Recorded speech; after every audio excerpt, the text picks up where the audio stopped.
Hello and welcome back to the Radio Gamescast. As always, I'm your host Ryan. Today I'm joined by my lovely duo of co-hosts, Alex, and oops, that isn't other Alex, it's Wyatt. Not today, man.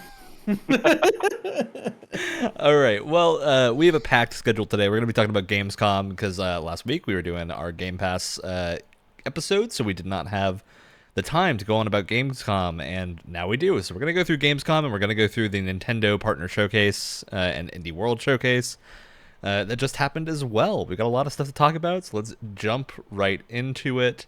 I've got some nice background footage here from GameSpot, their stream of Gamescom for us to talk over while it's going on, because we're going to kind of limit ourselves to the amount of time that games were there. We're going to pause, and then we're going to go through them, and then we're going to move on quickly because there's a lot of stuff.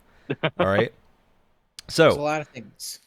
First of all, we got the big mic drop thing that we all kind of heard was rumored. Borderlands 4 is happening. Oh, yeah. We know it's real. I don't know. This isn't gameplay. I don't think there's a lot we can really say about this other than that the movie was bad. It's also coming out after the movie. I've heard there are some things that I've heard since this trailer has come out. Guess it has something to do with Lilith. I've heard things. What was it? It was like an interview where I don't know who was working on it or who was talking about it, but it was a dev who was like, "Yeah, we want our humor to come like organically from the characters," and I was like, "Okay, I don't."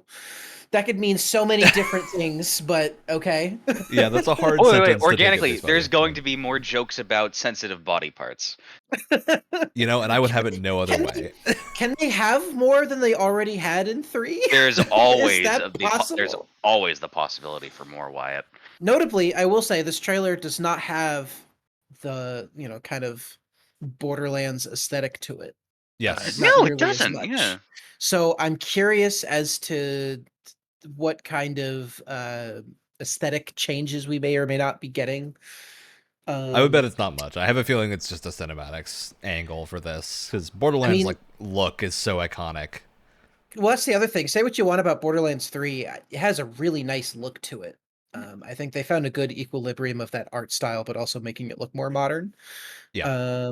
So I hope they just keep going with that, because it is a nice look, I will say. All right. Well, we'll talk more about Borderlands 4 inevitably once we see more of it, because for now we don't have a lot to go on. Next thing shown off was Call of Duty Black Ops 4. This is where I have to put the sort of excuse me, Ryan, bumper sticker on this. Yeah, 6. I played Black Ops 4 relatively recently, and it was on the mind. I work under the umbrella of Activision Blizzard stuff, way down the hierarchy in Diablo, so I know nothing about Call of Duty, and I just gotta say that everything we say is my own opinion and not related to the company. All right. I don't know. I'm into Black Ops. I will probably play this. Cold War's campaign was pretty cool. I've heard but it was pretty cool. All the Black Ops campaigns have been very strong. So I was gonna say I like the look of this campaign. I have never and will never enjoy Call of Duty multiplayer in any facet. Wait, not 4. What am I thinking of? Are you thinking Cold War? 3. I'm thinking of 3. Was really bad. Really bad. Look, I enjoyed Advanced Warfare, so I'm a bad person to estimate the goodness of Call of Duty. But I feel like I can also I feel like with this kind of stuff I can also this is very sort of I guess the campaign is that like sort of good B movie military schlock.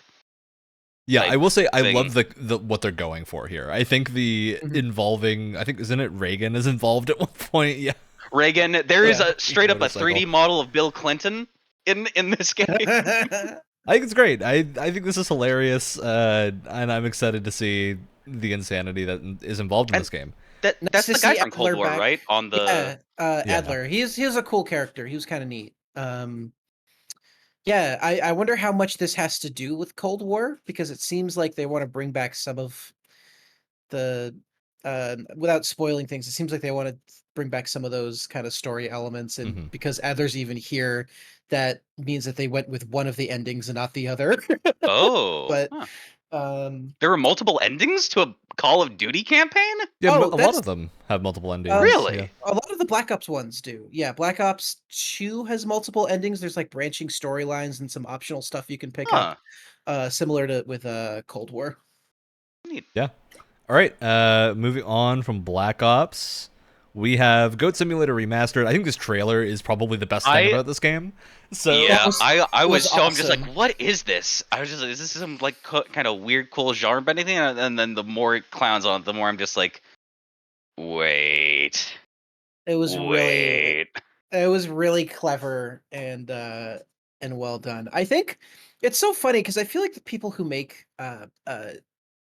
Goat Simulator are really funny people, and I feel like oftentimes it doesn't really come across in the actual like game all that much, if that yeah, makes sense. I need to go. I played a lot of Goat Simulator 1 way back when it came out, being that I was, I think, in high school at the time. So I would really like a It's a Goat long Simulator time ago. Prison Break game now that I've seen this. Honestly, I wonder if that's what they're gonna do, because I think some of the footage they've shown, I could be wrong, because I'm not an expert. This is on a what was in. remaster, right? Yeah, this is a remaster of Goat Simulator 1. I imagine they're gonna add some cheeky new stuff. I would be surprised if they didn't. So, yeah, I'm interested. I think this is like a really cool trailer. I think just the way that they did this trailer is really funny. So, all right. Any other thoughts on Goat Simulator? No, not really. Okay, Persona 3 DLC. Moving on. Yeah, Not because it's bad, but none of us have played it, and it's really good. Red but isn't here. You know, we're not gonna get there yet. Dying Light the Beast. I think Wyatt, you and I have a few thoughts on this. I'm very excited. So to set the stage here, this is the follow-up of Dying Light 1. Functionally, this is continuing the story of the Dying Light 1 protagonist. Oh. This was meant to be DLC for 2 as just a DLC mission, but it ballooned into a full game. And they were like, hey, we have a lot of ideas. We're going to turn this into an actual full, like, standalone expansion, basically. I'm a big fan of whenever these happen. Like, Miles Morales, I think, was a great showcase of that, of, like, make a slightly lower-priced thing. And what's really Uncharted cool, Lost Legacy. Mirage was a similar case, right? Where yes, Mirage was a similar case. And for an Assassin's Creed game, it actually wasn't that bad. I kind of liked it. Yeah, I had a good time with Mirage. So I think this is going to be really fun. This is like leading fully back into Dying Light 1 stuff. You've got the guns and everything a little bit more than Dying Light 2 did, as both Dying Light 2 had no guns. So yeah, I'm really excited to see how this plays, especially because the story setup of Dying Light 1 means there's some really interesting stuff going on for this. Because the endings of Dying Light 1 are pretty interesting, and this means they're making a hard decision about which one is the correct one. Yeah. But yeah, I'm really curious, and I hope it comes out good. All right, moving on. Black Myth Wukong, this is now out. I think it was out when this trailer started showing, and it had come out just a day or two ago. And I've been playing it. It's really good. I've also been playing it. I like it. I think it's very good. I think there are also some issues that don't seem that big at first, and then to me at least they kind of snowball after a while. Yeah. But I would say expect us to very talk good. more about this game as we get further along. Although I think for both Wyatt and I right now, Star Wars Outlaws is kind of taken over a little bit. Are there really supposed to be 100 bosses in this game? I don't know. There's quite a few. I think I'm in chapter 2 and I fought like a good 10 or 15 at this point. So Ooh. yeah, I wouldn't be surprised considering I think the later chapters are longer. I will say the bosses scale, so they're not all crazy huge. Sometimes they don't even realize they're bosses until after I fight them. Yeah. And I'm like, oh, okay. All right. No, very good. Moving on from Black Myth, Dragon Ball Sparking Zero. This is I believe the Budokai inspired new Dragon Ball game, which that was a series of like arena based like combat games from earlier console gens. And I know people are really excited about this. I've never been a huge Dragon Ball person, but I hope it's good for the Dragon Ball fans out there. Did they specifically plan to have Dragon Ball come after Black Myth Wukong? Because they're both inspired by I'm Journey to the sure West? Jeff Keighley absolutely did. I'm sure that was a Keighley call. Just throwing that out there. Just throwing that out there. Yeah, we don't have a lot of info about Sparking Zero, but I think it looks great. Okay. Oh, this was I forget the name yeah. of this game because it's not King listed of out Meat. here separately. King of Meat. King of right? Meat, yes. King of Meat looked very fun. I was into the idea of King of Meat. It's sort of like looks like more of a like death match Fall Guys in a way. Yeah. It seems like Fall Guys, but it's a little bit more, I'd say mechanically engaging, I guess, because there's also level editors. Yeah, it reminds me a little bit of Pummel Party, which is a PC like Mario Party ripoff almost, but it's a little bit more like satirical. It's got the whole death game vibe going on, and has a lot of different like mini games, and this kind of reminds me of that. This trailer was really cute in terms of like trying to the fake incorporate Jeff Keighley Jeff trailer into was it. really funny. It was cute. It was very, very cute. But no, this looks cool. I wanna know more. I hope it does really well. They're certainly going ham on their marketing. Yeah. Yeah. I don't know. I'm into the idea of this, whatever this actually plays like. All right. Moving on, Linked. I think this was a highlight for a bunch of us. Yeah, this looks cool. This is a town building roguelite.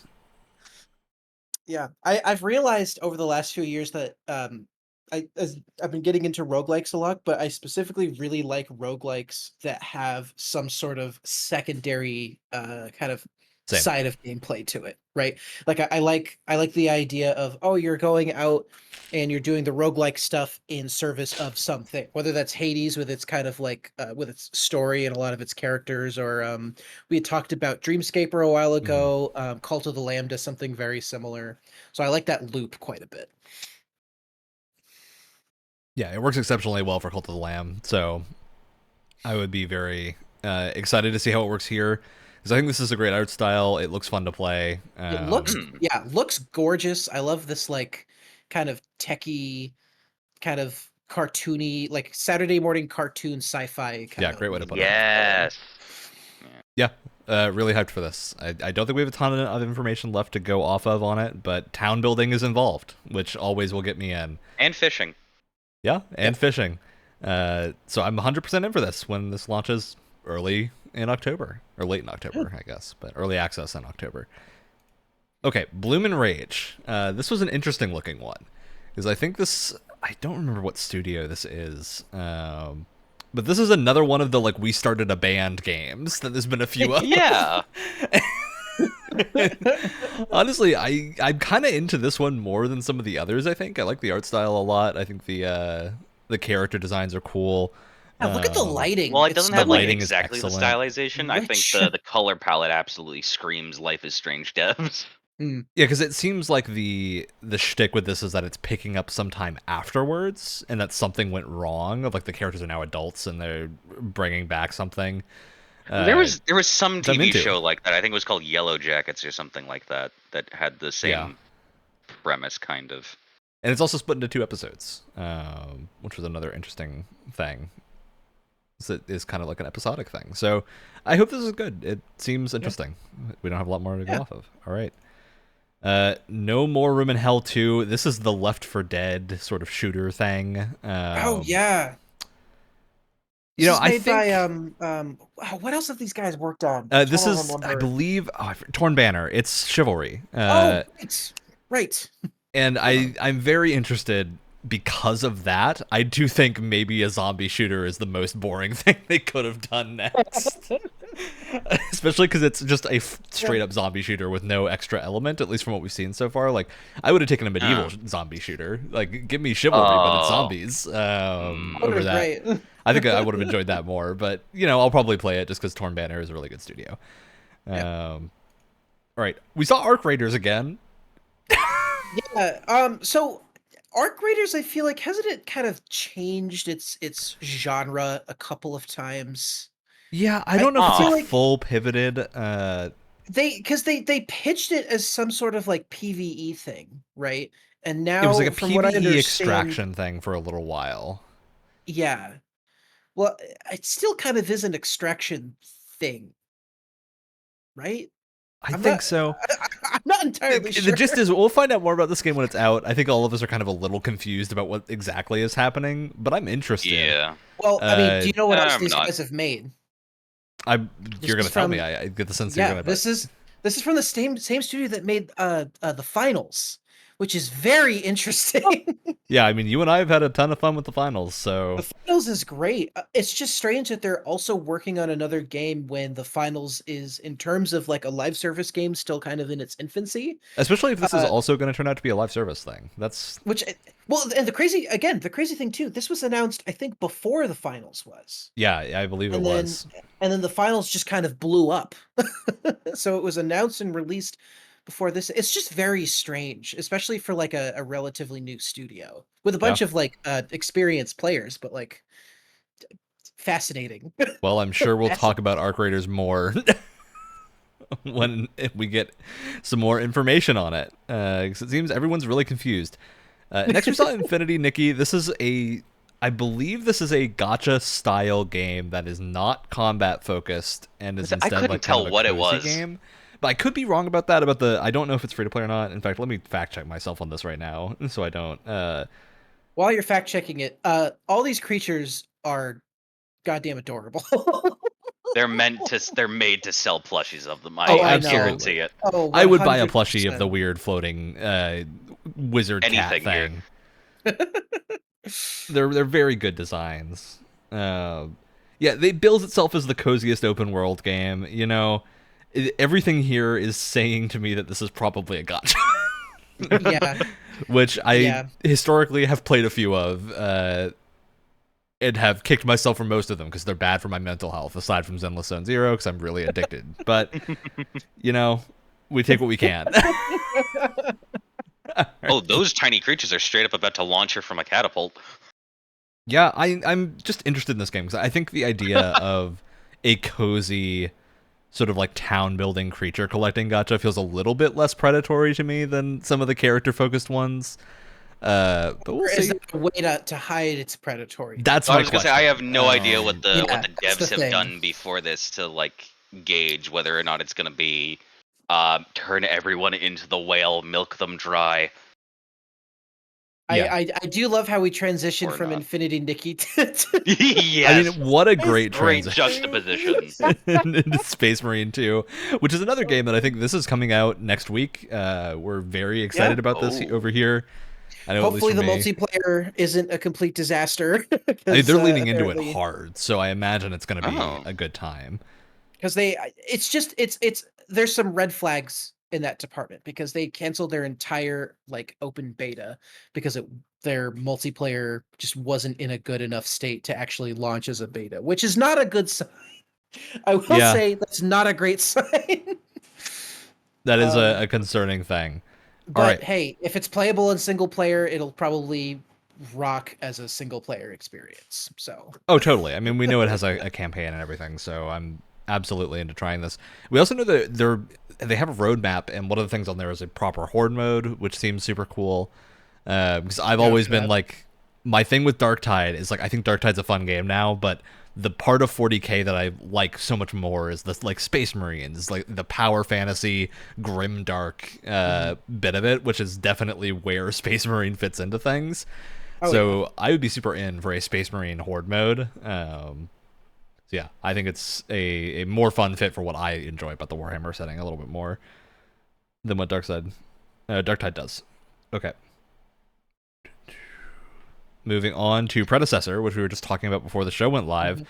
This is the Paragon inspired, I guess is the way to say it, but using the assets from Paragon remade into Predecessor. It's a predecessor. I don't know what it is, man. It's the predecessor of Paragon. It's a very interesting situation.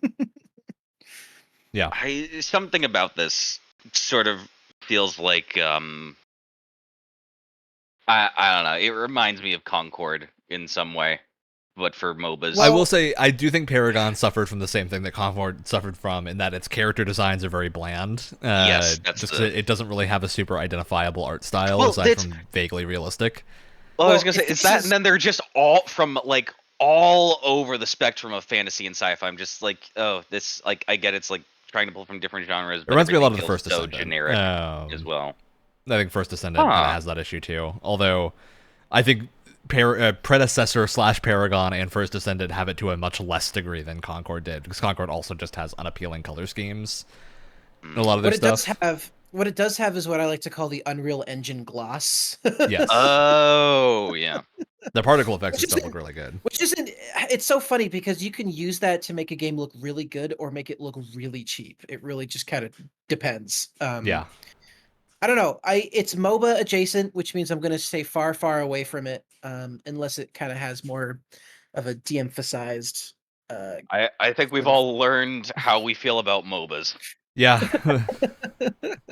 Look, Deadlock's public now, so we can mention it. Oh, we can. Okay, good. We had I a hate time. PvP. I hope Deadlock is great when it comes out. All right, let's talk about Path of Exile 2. Which is our next trailer here. This is a game I'm super hyped for. Path of Exile, known for the incredibly imposing skill tree that makes people quit the game. Path of Exile 2 is looking to kind of... It still has all that stuff that PoE 1 players love, but it's also nailing down a few of the systems. So you aren't dealing with things like figuring out how to 6-link an item and all this insane stuff that if I continue speaking about, I'll make it sound like I'm speaking Klingon. So... Just as I'm very excited for this game, and I hope it goes well. There's a lot of concerning things just about, like, they're trying a lot of new stuff, and I could see that backfiring, but it's launching in early access, and I hope it goes well, because I think there's some really interesting ideas. That is an insane logo. Animated. It's awesome. I've fallen in love with Diablo all over again and been able to, get into those skill trees. I have no doubt that I'd be able to, with some assistance, get into like a Path of Exile. So I think, and if not, I can like Google a starter build and go from that. Yeah, to go, one of the goals that Grinding Gear, which is the company, they've spoken about, they want to nail in on retaining the skill tree's complexity without it being so inaccessible, and I think that's a good goal. I hope they can nail that in, because I think it would be very exciting if they can. Like, the only thing that I hope for is that there's no thing where it's like you get an entire node that is just improve like this specific damage type by 0.5%. Yeah, they don't tend to have that. Like, my biggest problem this PoE league, which has been a really good league, they added town building and lots of stuff, and I've played a ton of it, probably more than I've played for a lot of the recent leagues, but I've fallen off pretty hard at the like mid-end game, because I've hit the point where I need to start building into multiple types of defensive layers to do anything. And there's a real problem with PoE 1 of, like, you need to start basically hacking the game to have a functional character build at a certain point. Just because you need to do things like, I'm building spell suppression, so when I get hit, the spell does less damage to me. That makes sense. But now I'm still taking too much damage, so I need to convert half of the physical damage I take from anything into lightning. I'm like, okay, I'm now like doing so many levels of conversion that I have a belt that turns half of my armor into a ward that breaks every time I get hit, but comes back after 2 seconds, and it blocks that hit for a huge amount of damage. I'm like, that's great, but it's also really weird, and there's just a bunch of stuff like that that's like very, very finicky to get right. Oh my god. And so I'm hoping PoE 2 can be a little bit more straightforward, specifically in like the defensive regard, because I think right now PoE 1, they've started balancing around the people that really know the game extremely well, which means it's just incredibly hard once things change to actually get back to the point that you were at, which is why everyone uses build guides. So, all right, let's talk about Dune Awakening. I'm going to directly steal something, I think, from SkillUp, who was talking about this, who said, like, this game, I would be more interested in this. It might have actually been MinMax, but one of the two, either SkillUp or MinMax, were talking about this, and they were going, like, I think this game would be more enjoyable if it was from the last console generation or something, just because the gameplay all looks very... Everything you're doing here looks like Conan Exiles, but with guns. Yes! And, like, I don't... that's what... I really am at a point with this where I'm like, especially because now they've solidified more that this is a full MMO. It's like the full planet size. You are dealing... Yeah? Is it shitty of me to say that I'm glad I counterpicked it? A little bit, yeah. But still.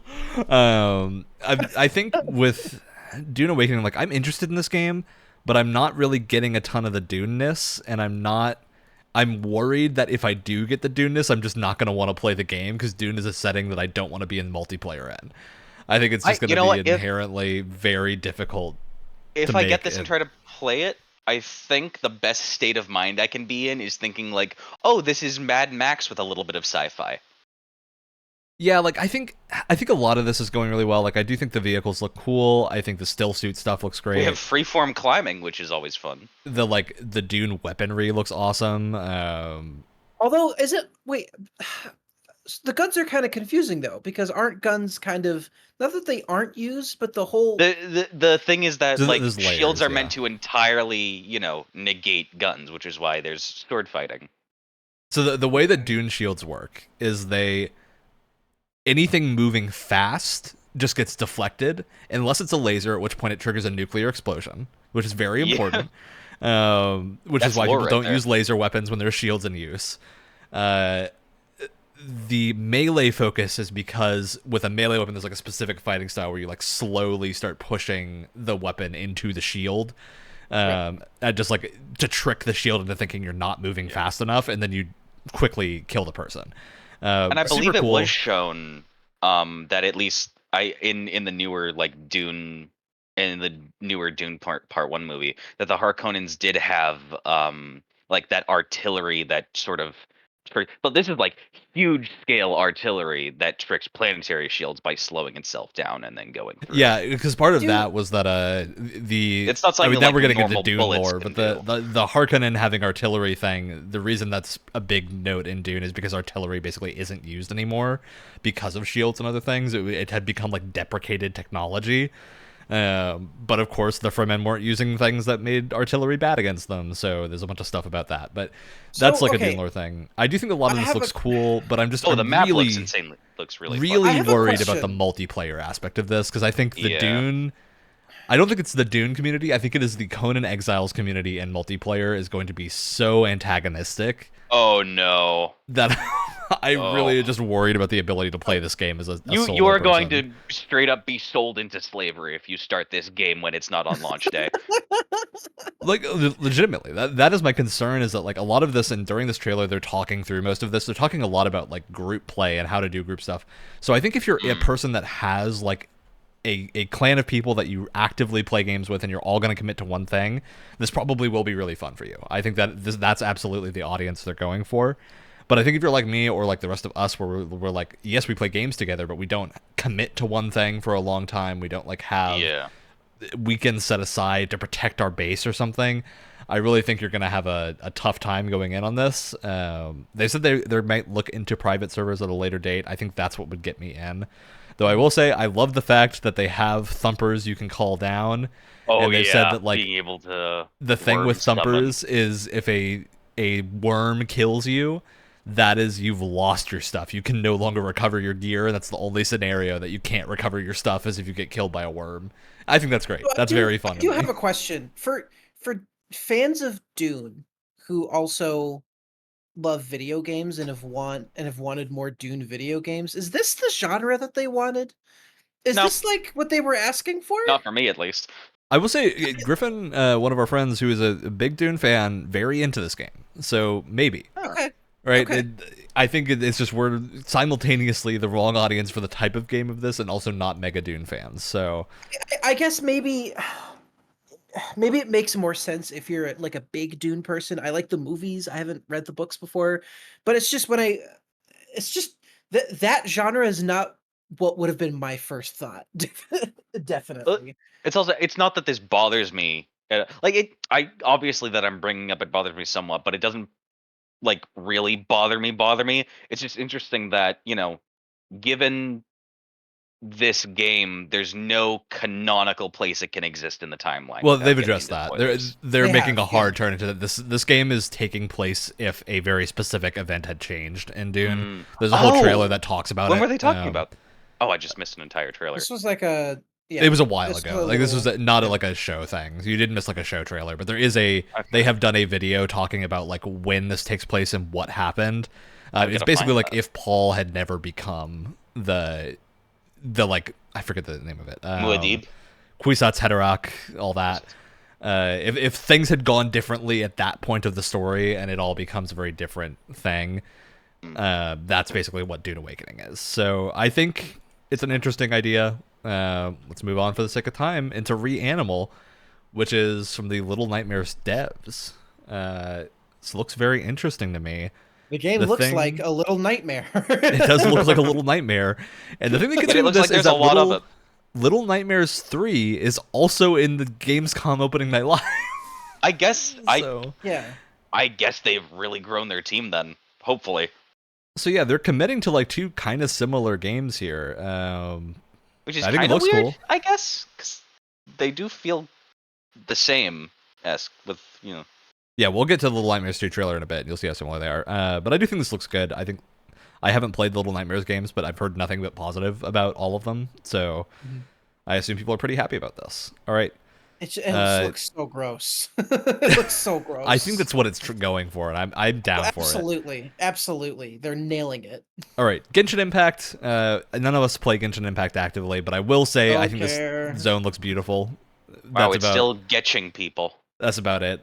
I don't really have any other comments on this aside from it looks really pretty. My only comment about Genshin Impact is that I constantly forget just how big this game actually is. It's huge. It's huge. There's like 5 or 6 open world regions now, I think. It's pretty crazy. No, just like in terms of how many people play it and how prevalent it actually is. It's I think huge. It's one of, if not the most successful games ever. So which I anyway. Yeah, moving into Monster Hunter Wilds, I'm very excited for this. Let's go. Did they show monsters they showed off here look amazing? Yeah.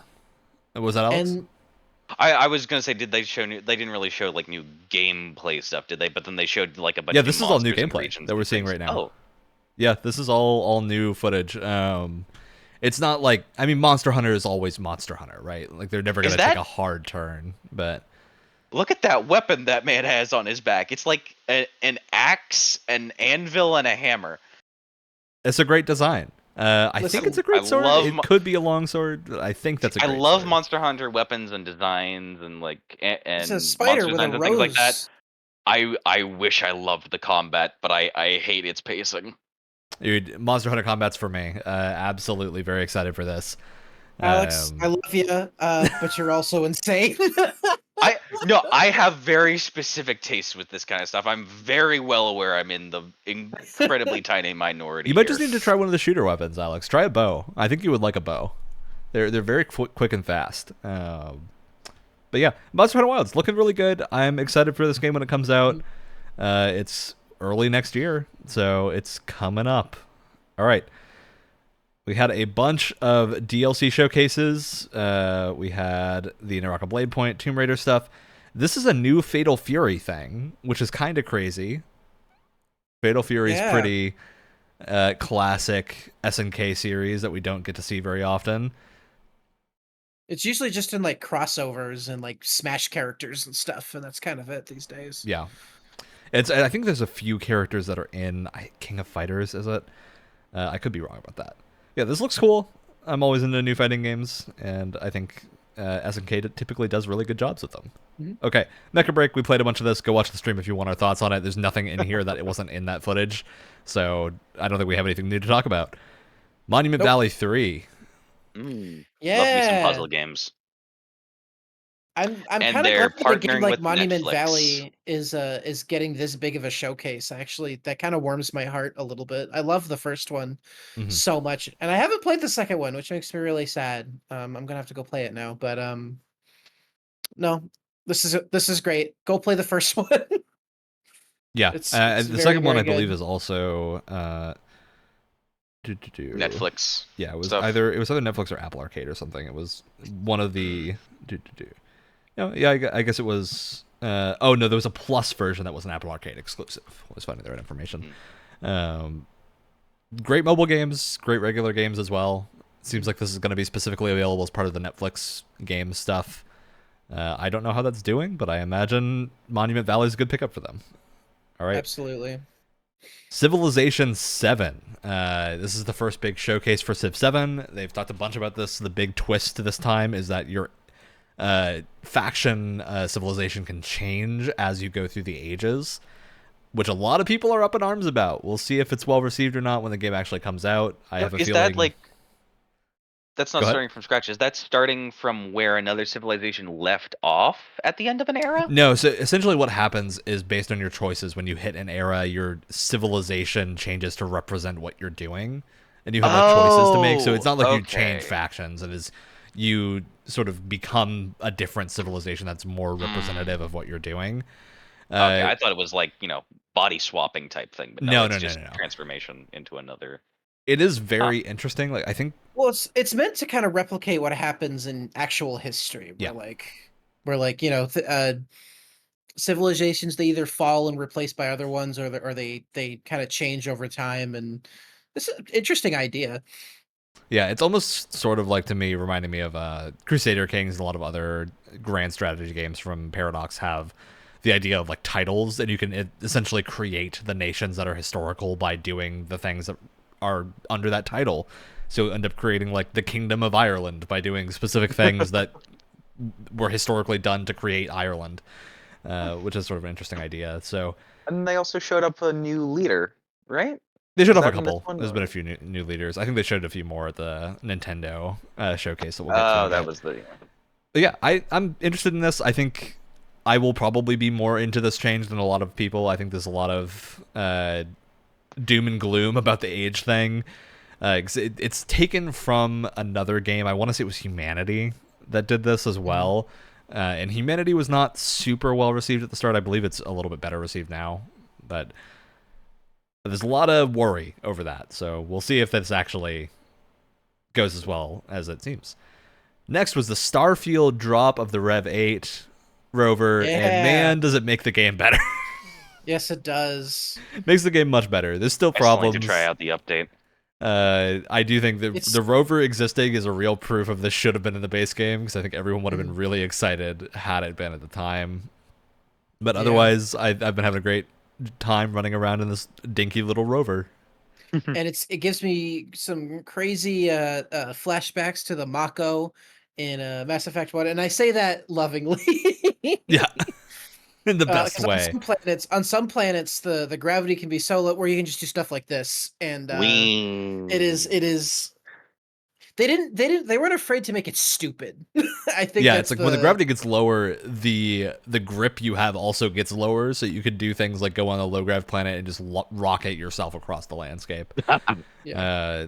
Shattered Space is the DLC that's also coming out, I think, end of September, which I'm excited to play. Because the Yeah. whole shtick with Fingers Shattered crossed Space it is it is. largely takes place on one planet and Yeah. is like a much larger, more Far Harbor or other Bethesda DLC focused We might be some thing. of the only people on Earth that's excited for Starfield DLC. I think a lot of people are excited about the idea of Shattered Space because it's not tons of space planets. Yeah. I don't have to worry about going through 5 loading screens to get to my location. All right. Marvel Rivals. This is showing up really impressive. I think Marvel Rivals is looking really cool. I didn't get into the beta, so I don't know how it plays, but a lot I've of people heard it's have been good. saying it's good. It looks Yeah. pretty. Great I art could style. see They how chose a people would style find real this strong.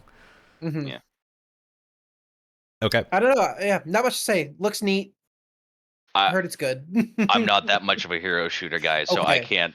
So Let's talk about secret yes. level. Yes. this was sick. It's from the Love, Death, and Robots team.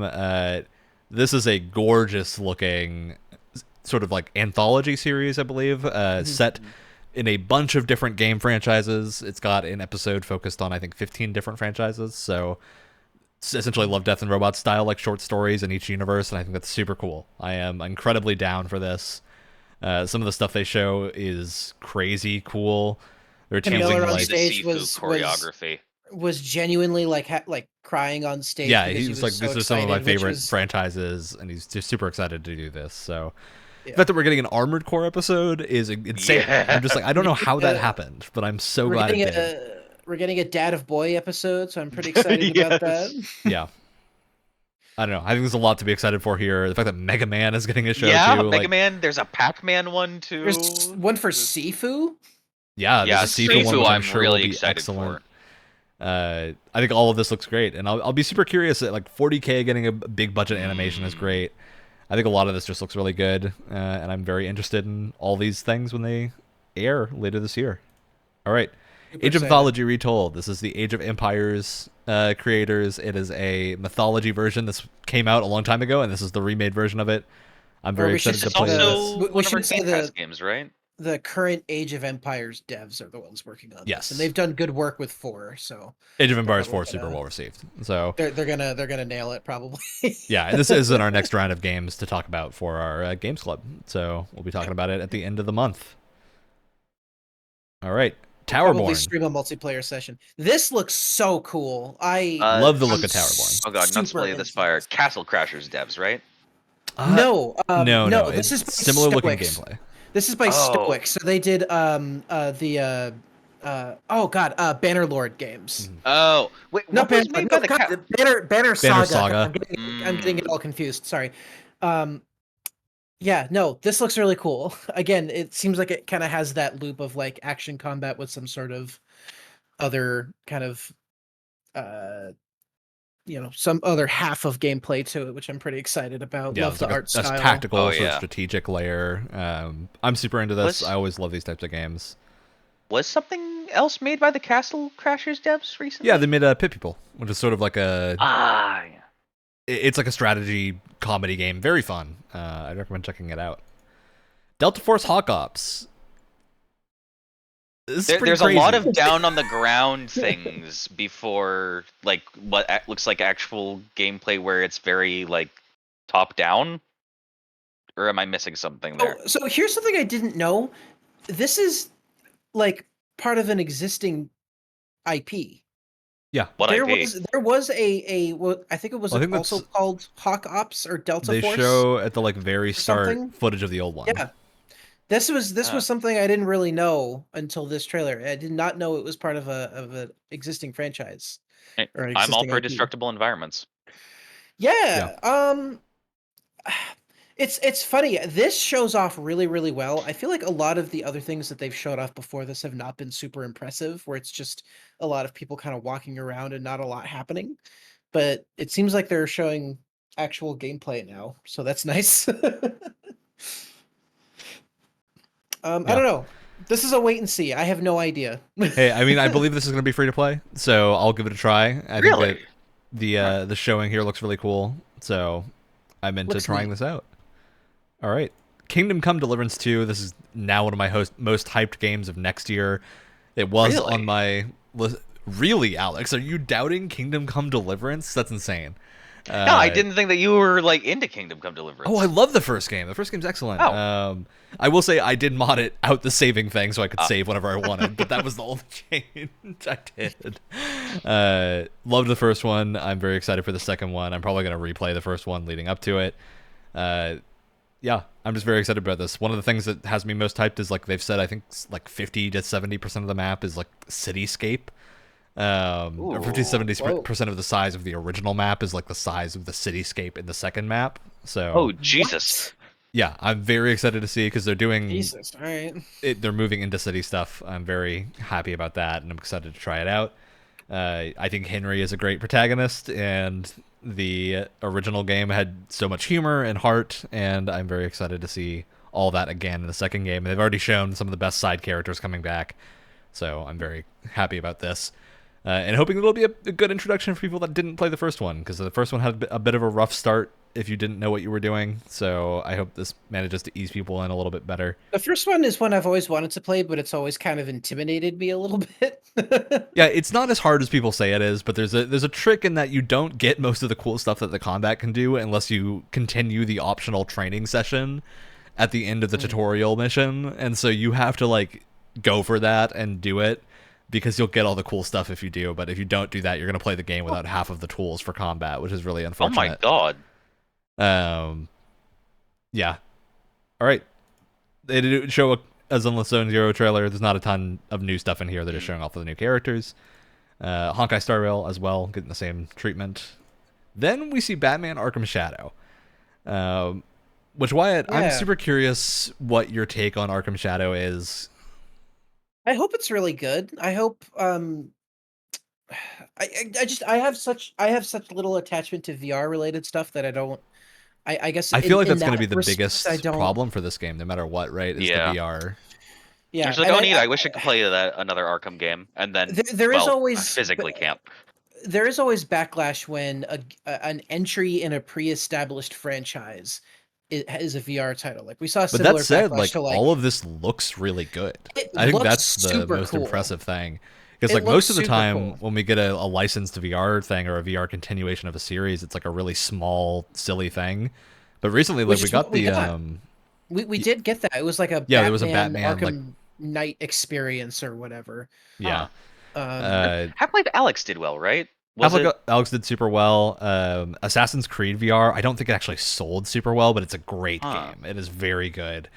Heavily recommend if you've got access to a Quest 3 playing through some Assassin's Creed VR because it's fantastic.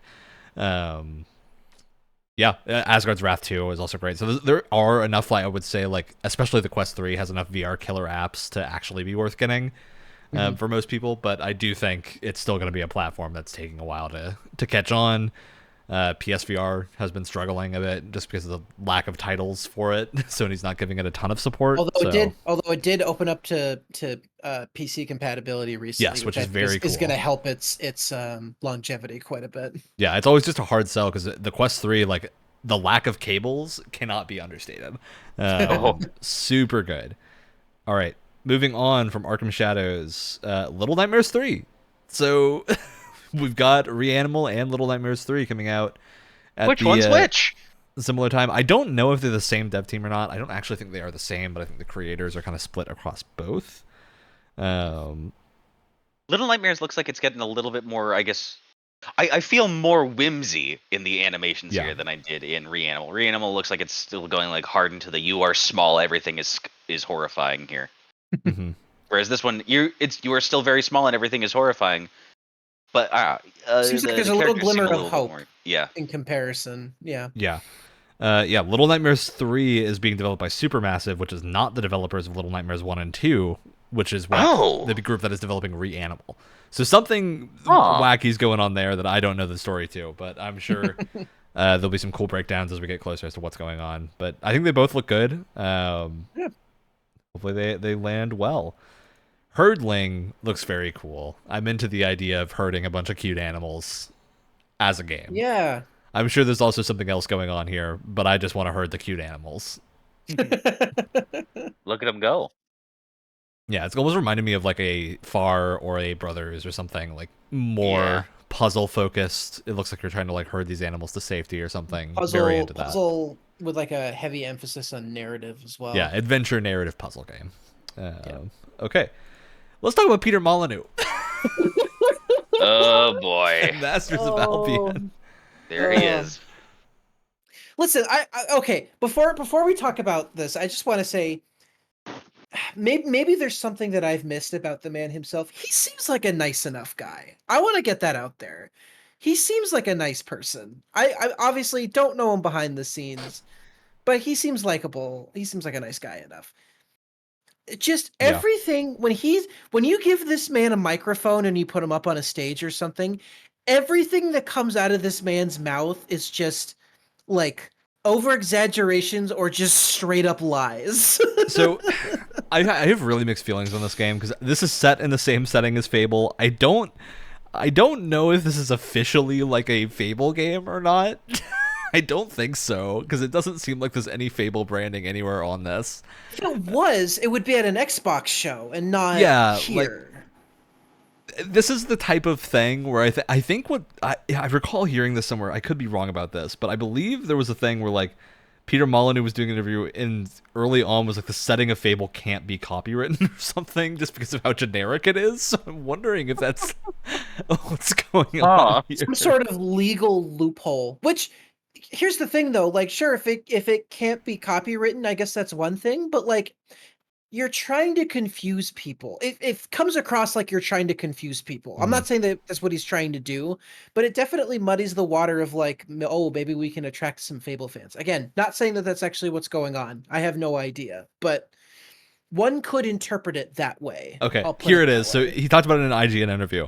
So Fable was set in Albion. Masters of Albion is set in Albion. Molyneux clarifies. It's from the IGN interview that he did. So this is the same world, and the reason 22 cans can use Albion, according to Molyneux, is because Albion is the historical term for Great Britain. So it's not actually the Fable Albion. It's the historical Great Britain Albion. He said it was in the same... Peter! See, this is what we're talking about. This is exactly what this is hilarious. Yeah, I love Peter Molyneux. So fake. We're gonna call it in the fake Fable universe. And I think this is hilarious. Fakeable universe. This looks incredibly goofy. It obviously, I think, doesn't look amazing. Like the visual style here feels very like Xbox 360, I think, and I kind of love that. I'm kind of super into it. Yeah. Well, honestly, I mean, the only thing that really breaks down for me in terms of the art style are the character models. Yeah. Everything else, I'm actually totally fine with as like an art style. And then we control this guy, and that's where it kind of falls apart for me. Thank God this man has a dev team because I don't think he knows how to make games. It's truly like this looks amazing to me. I love everything about how janky this looks. Yeah, I hope I can play this game soon because it looks insane. This looks like one of the most neat idea though. I love this I idea. love the idea. I legitimately like. I think I'll have fun with this, but it's crazy. Like God Simulator with some like action RPG elements sounds interesting. Totally. It looks like it's going to be way too janky for the combat to be, enjoyable. Yeah. I do love that you can put things on the sword. A lot of neat ideas that I'm very much into. I am going to point out a few things about Peter Molyneux, and that Peter Molyneux, a lot of his most well-renowned games are God games. It's a genre that he really pioneered with his team with Black and White, which was I believe like late 90s, early 2000s God game, extremely well received. And that's like the last great one according to a lot of people. So I really hope this is good because I love that genre of stuff, and there just really isn't anything in that genre anymore. At least nothing that has stood out as being really excellent. A lot of the things recently that have tried to be God games are either more puzzle games or they're more strategy games. So there was something on mobile, like I think I played when I was like in middle school, early high school. That was called like Goddess or something like that. That was made by Peter Molyneux. Mentioned that. Funny you mentioned that. That was a Peter Molyneux game. Yeah, that's what I was like. I remember having fun with that. Wasn't it kind of abandoned or something? So yeah, Goddess was abandoned. They meant to do a lot more with it. I had fun with Goddess too. I think it was for like what it was fine. I think the biggest problem with it is they had like some stuff that charged an insane amount of money for things that never got made, as Peter Molyneux is known to do. So I don't know. I'm hopeful that this actually releases and is okay. He is one of a kind. He is one of a kind. Anytime Molyneux's name's attached to something, I get really nervous. So the God game that I currently like, well, not currently, that I like go to on, I've only ever really played. Now I like God games for mobile, not for PC or console, really. And the one that I guess I currently have is what is it called? World Box, which is Worldbox is great. Worldbox is a very fun like semi thing. That is also on PC. Very good. Oh, sweet. All right. Well, let's talk about our next thing. Squid Game Unleashed. Neat. Mr. Beast is not affiliated with it. That's the biggest thumbs up I can give it. Yeah, gamifying Squid Games. Sorry, you got me all confused. Gamifying Squid Games is. I do think the Terminator thumb in the Squid Game is maybe missing the point a little bit. Squid Game. I don't know if I want to call tone deafness. I don't know if like tone deaf. It's strange, especially with this like clinical kind of cartoonish art style. It's just very strange. And I don't know how to feel about it. Yeah. In real time, I am getting the. No, that's too niche of a joke. All right, well, let's move on to Unknown 9 Awakening. We've seen a bunch of this. I think we've liked it every time it's shown up. So yeah, this looks cool. Excited about this. This looks cool. I'm sure we'll talk about it more when we see a final gameplay trailer or something. All right. Arena Breakout. This is a weird, I believe, like Tarkov-y thing that is not Tarkov, but a different company doing the same thing. And trying to cut in when Tarkov made the big problem of the PvE charge debacle. They're trying to kick Tarkov while it's down. Right. I have friends who play Tarkov, and a lot of them are saying Arena Breakout is really fun, although I think it has the same worries about monetization that Tarkov people do. Take that back. They don't play Tarkov. They clock in for Tarkov. They do clock in for Tarkov. It is with that frequency. Right? Oh, God. We got the War Within stuff. Hell yeah. Looks very cool. I'm playing a lot of WoW right now, trying to catch up, and I've been having a good time. All right. We got Vessel of Hatred. hey, this is where you can play my Time for your stuff. disclaimer. Pick it up when it comes out. The disclaimer is in the description. I work on this game. Perfect. Hopefully you have fun with it. All right, first Berserker Can you do a Kazan. stream with the Stronghold you did? Huh? When the game comes out, can we stream like a little thing When it with comes the Stronghold out, that you yeah. made? Yeah. I will say, yeah, you can see some of the content I worked on in a lot of the streams that went out with content creators. It's in there. So I'll mention what specifically I did once it's out. But for now, go watch the content creator stuff if you're interested. All right, first Berserker Kazan looks very cool. Damn shame it's not coming out this year. Not coming I out was this looking year. forward to it. Another thing that slipped into next year. This is sort of like an action-y. I don't know if this is going to be a Souls-like or a pure action game. It looks a little bit more action-y than Souls-like-y. I'm hoping pure action. Souls-like fatigue has really been said again. Yeah, we really have to do an people- episode on Souls-like fatigue at this point, because I think you and I are both Which- feeling it, Alex. We've name-dropped it too many times for it to not be on the schedule. You guys have fun with that. I don't know if there's anything I can add to it. Yeah, we'll force you to play Elden Ring first. Ara History Untold. This game looks good. This trailer was weird. Yeah, the trail, a bunch of people Yeah. sitting on thrones, and then I think this is a really weird opening shot for a trailer at Gamescom.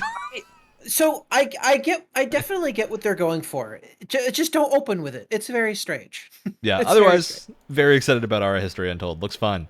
Dark and Darker Mobile. I don't think any of us have played Dark and Darker. not I the don't know tone that I I was would play it on expecting. mobile. I'm still getting over the fact that there's a mobile port. What? Pardon? All right. Flowtopia. Wyatt and I were watching this, and we're, I think, dying of cuteness overload as it was going Yes. on. And Yes. In real time, it was happening.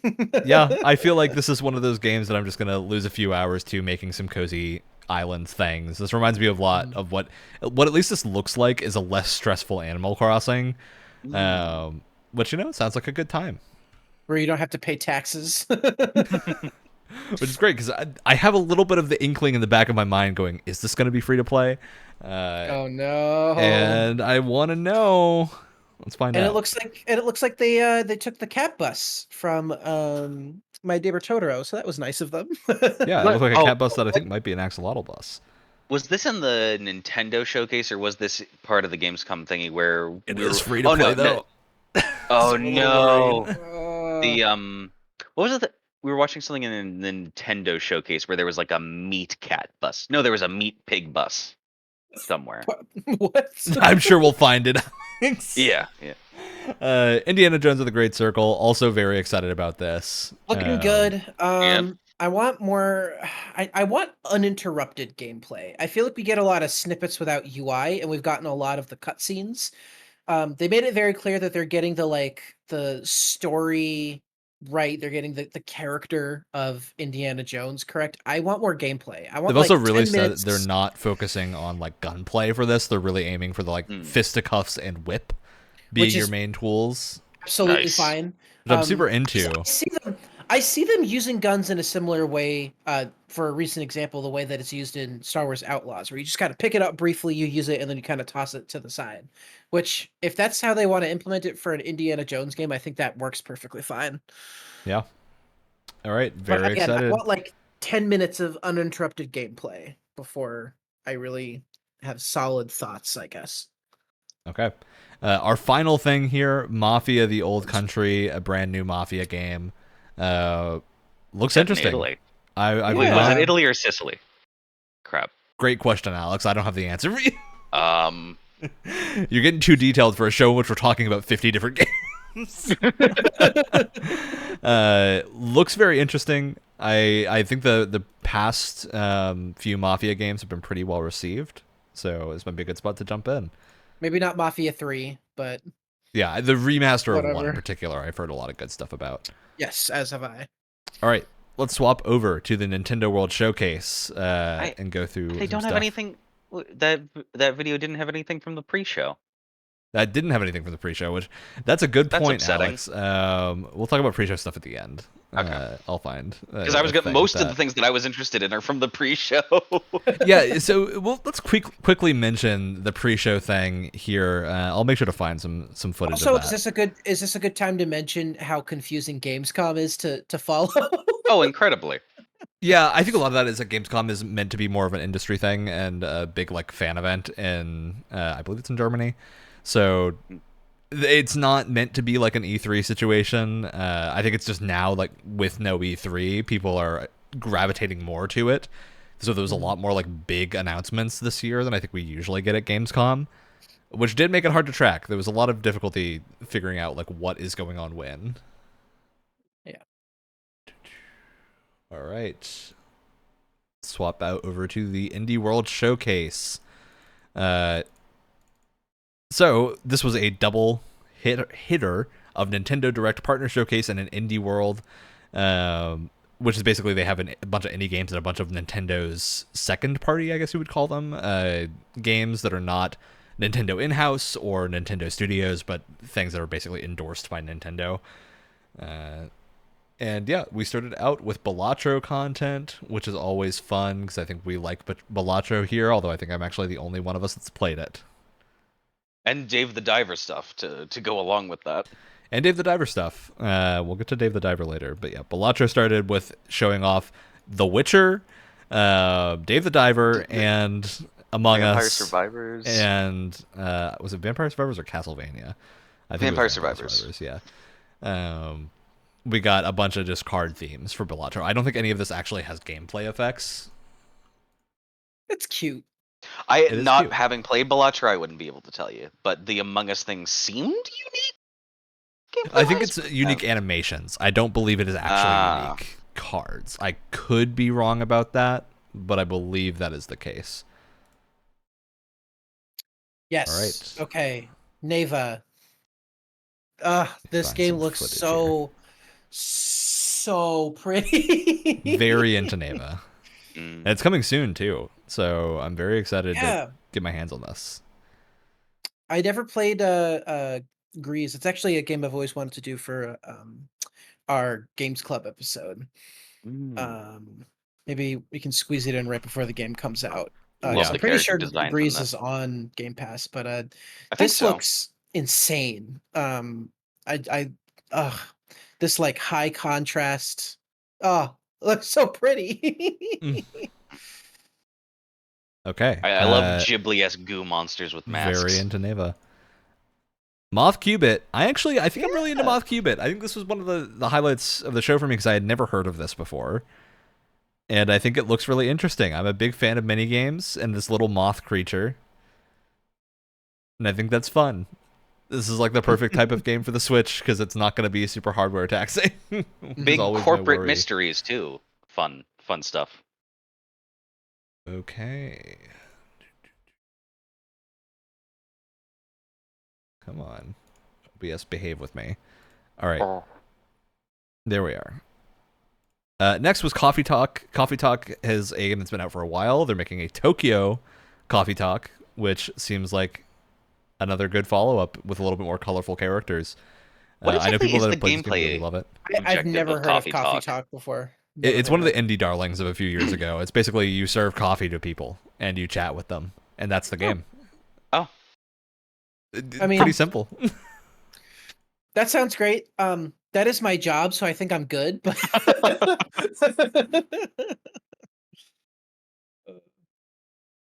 all right. Moving on from Coffee Talk, Sea of Stars DLC. So we've played Sea of Stars for the Games Club, and I think our reactions were pretty mixed to the degree that most of us loved the art style and a lot of the gameplay, but really didn't gel with the writing. And I don't know that this is going to fix that for me. You never know. Yeah.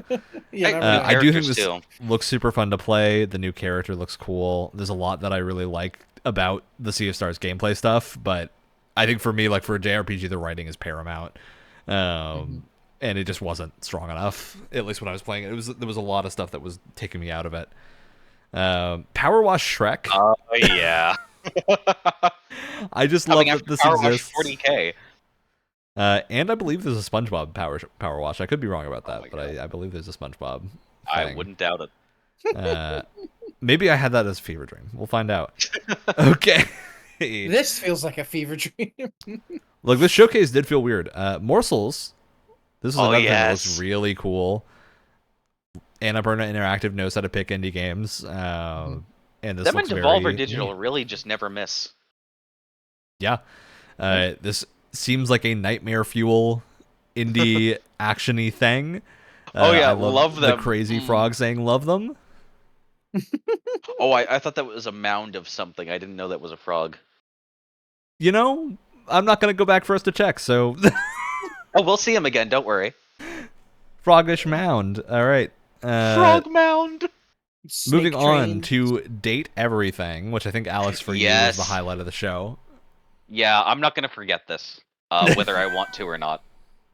I think this is gonna live rent free in all of our heads for a long time. The fact that there's this many characters in this game is kind of insane to me.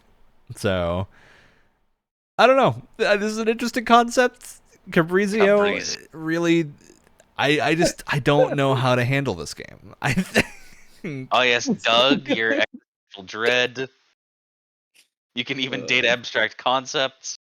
I am super curious. Careful around Doug. The thermostat's right next to you. You don't want they are a jealous lover. Yeah. I know they at one point said you can date the text box. Oh, there she is on screen right now, text box Tron. I don't know what to think of this game. I think inevitably we're all going to end up playing it. So let's move on to and they're Peglin. all fully voice acted too. I find that crazy. Which is crazy. If you have they showed 90 characters in that list, right? That's an insane number. That's gonna be like Hades level in terms of amount of voice acting required. Yeah, and it's not just linear for them too, because this is a dating sim, and you can do friendships instead of just a relationship. It's crazy. Okay, Peglin time. Peglin.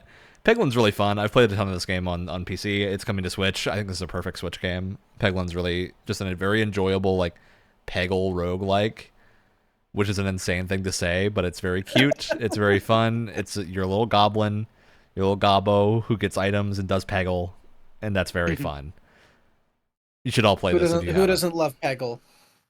All right, Wobbly Life. I believe this is out on PC, actually. I think this is already out, but it's coming to Switch. This looks like a fun physicsy thing. It almost reminds me a lot of the Goat Simulators or a GTA mix-up with the Goat Simulator. The movement reminds me of Little Big Planet. I get that. I get the Sackboy movement. With the way that the arms kind of... Yeah, absolutely. Okay.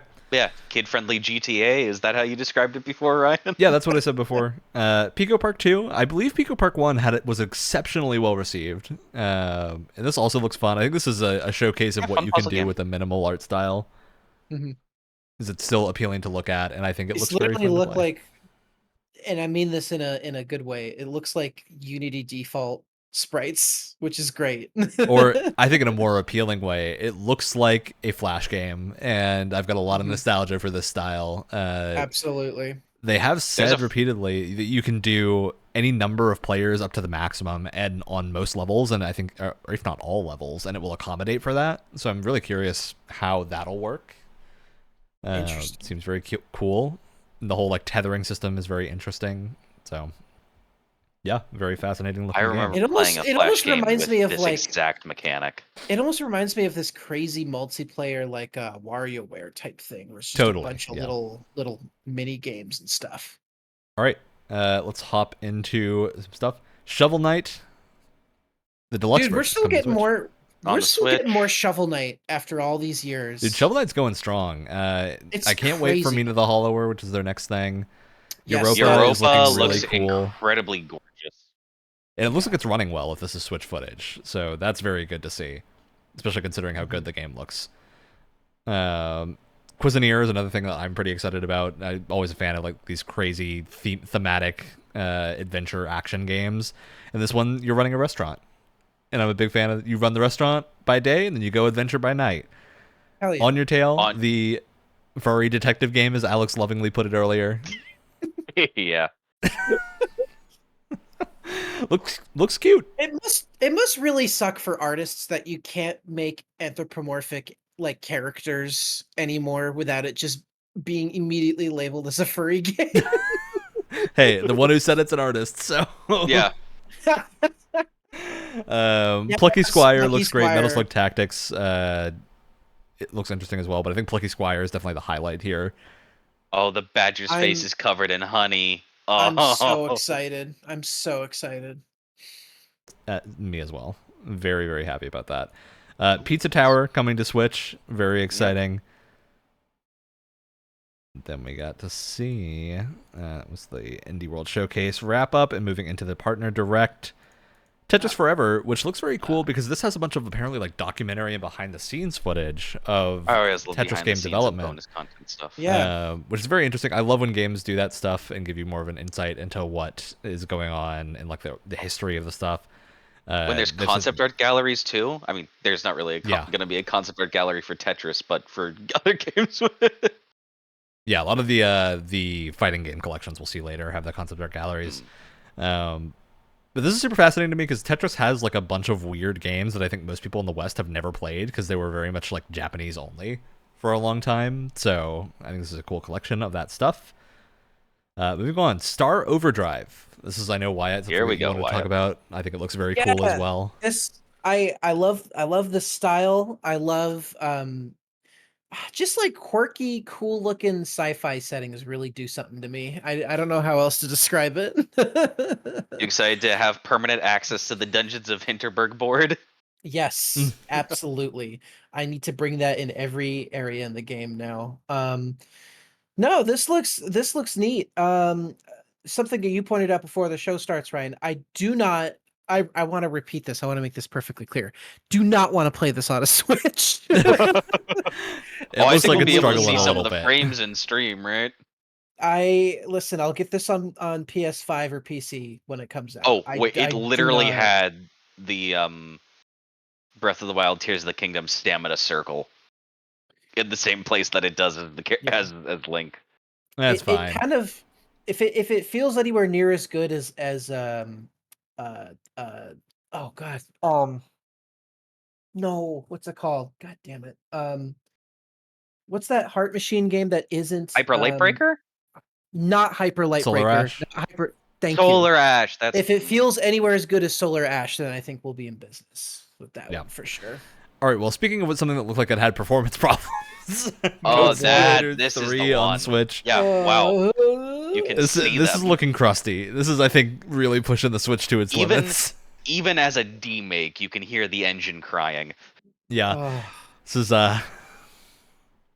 strange to look at. Man, I almost would have loved if they went for the full demake route and made it look like N64 graphics or something to pull this off on Switch instead of making it look like this. I've never been able to hear fans intentionally- on my Switch before. What's going on? Oh no. Yeah, I think actually that would have been really funny to make it intentionally look even worse and draw attention to it. That would have been pretty funny. All right, moving on into the rapid fire thing, and I'm going to pause it immediately as soon as we get into the first thing, because I have to give a big shout out to Legend of Heroes Trails in the Sky, the first remake, because this is insane. This was rumored for a while, then everyone was like, no, it's not happening. It's never going to happen, because Trails in the Sky it's the oldest modern Trails game, I would say, and it's the start of the Legend of Heroes like storyline that's been running for the past like 20 years at this point. Oh my god. I'm playing through the original version of this game, and it holds up really well. This is a game that holds up quite well. But this is like they're going from 2D like PSP graphics to full 3D. It looks like this is running well on Switch. The only things I'm a little confused at right now is so far they haven't confirmed if this is coming to platforms other than Switch, which I really hope it is, because... And then we go hard into the other... Yeah, we'll get to that in a second. It's a hard if cut. you haven't played Trails in the Sky, absolutely try this when it comes out. It's a super well-written JRPG. Give it a shot. And now let's talk about Star Wars Hunters for like a total of 5 such seconds. a hard cut. So has anyone played this? Nope. I've played a little bit of it. It's whatever. It's fine. There's some really cute character designs. They have a what's the little, oh god, what the heck is it called? Ewoks? Nope. What the fuck are those little alien guys that was in Cloud City? What the heck are those called? They're in Cloud City. There's a tiny little alien inside of like a custom like droideka mech, and I thought it was really cute. We're talking about Star Wars Hunters for too long. I've looped the video too many times. Moving on. A Stalker bleep Legends of the schmorpo? Zone. Stalker Legends of the Zone is coming to Switch. I think that's very cool. I don't think they showed a date Oh my god, here. these are so but- rapid fire. Yeah, Worms Armageddon. This is a lot of stuff we already are existing games getting ported. Disney Dreamlight Valley. Then we found SpongeBob SquarePants: The Patrick Star game.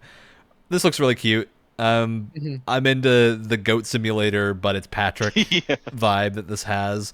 It also looks like it's running drastically better Oh, than yeah. Goat Simulator 3 is. So Which is yeah, this kind of looks fun. crazy because it looks nicer. Yeah, looks much in a lot better. of ways. Yeah, I mean, this is. I feel like if you look at this and go, this doesn't look neat, you're very jaded. It's look, where is your whimsy? Speaking of whimsy, Have Fitness time. Boxing 3, your personal trainer, is coming to Switch, which is like a boxing rhythm game.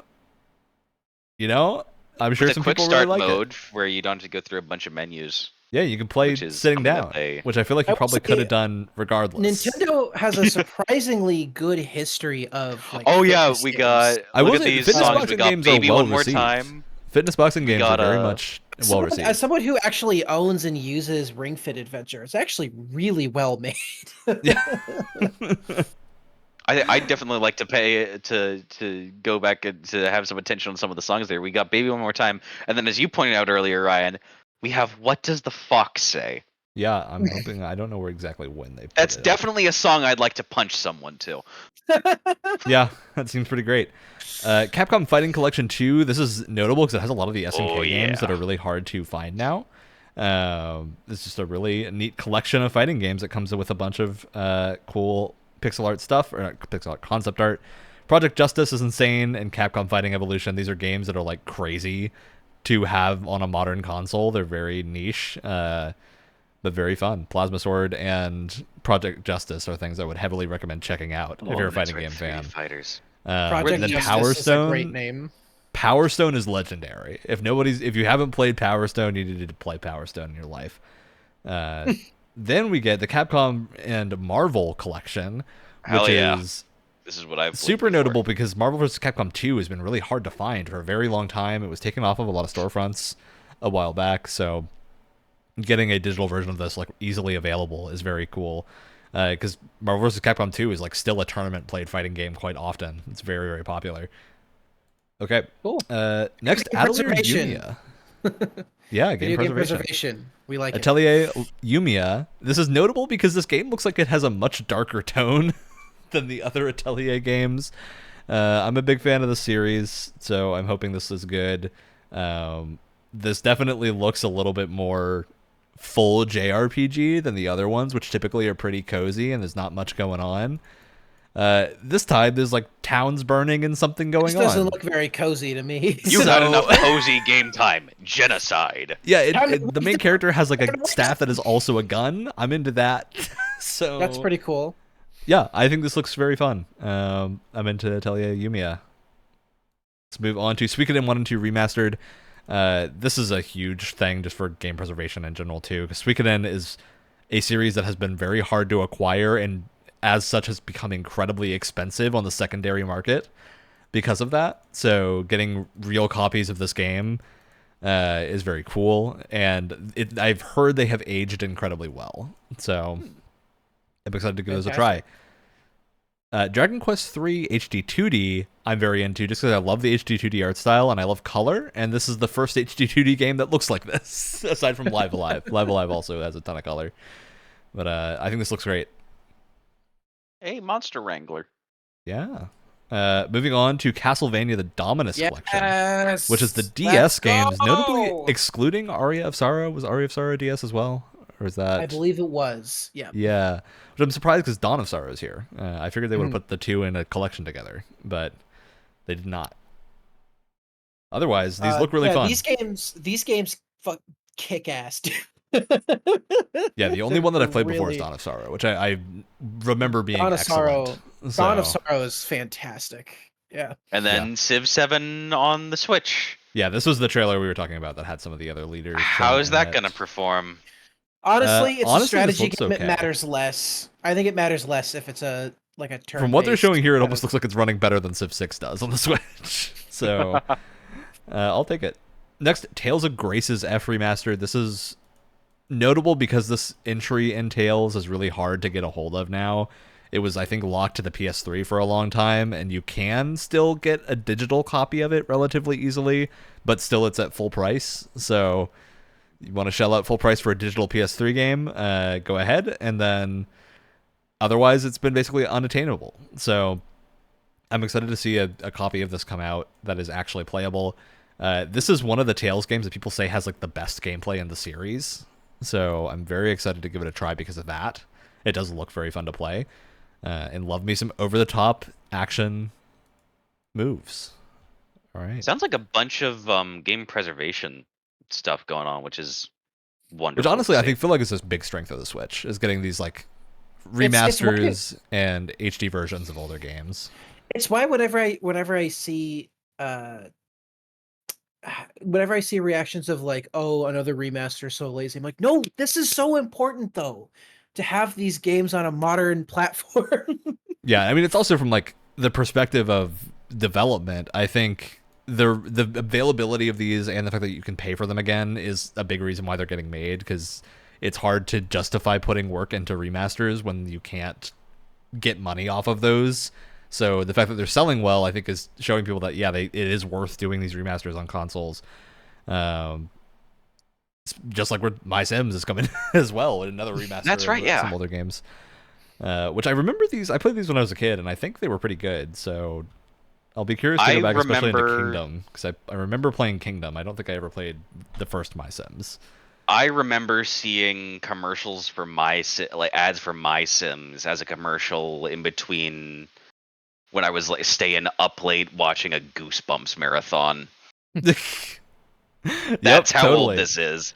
Totally. Five Nights at Freddy's. More Five Nights at Freddy's. I don't think any of us have ever played one of these games. Another one.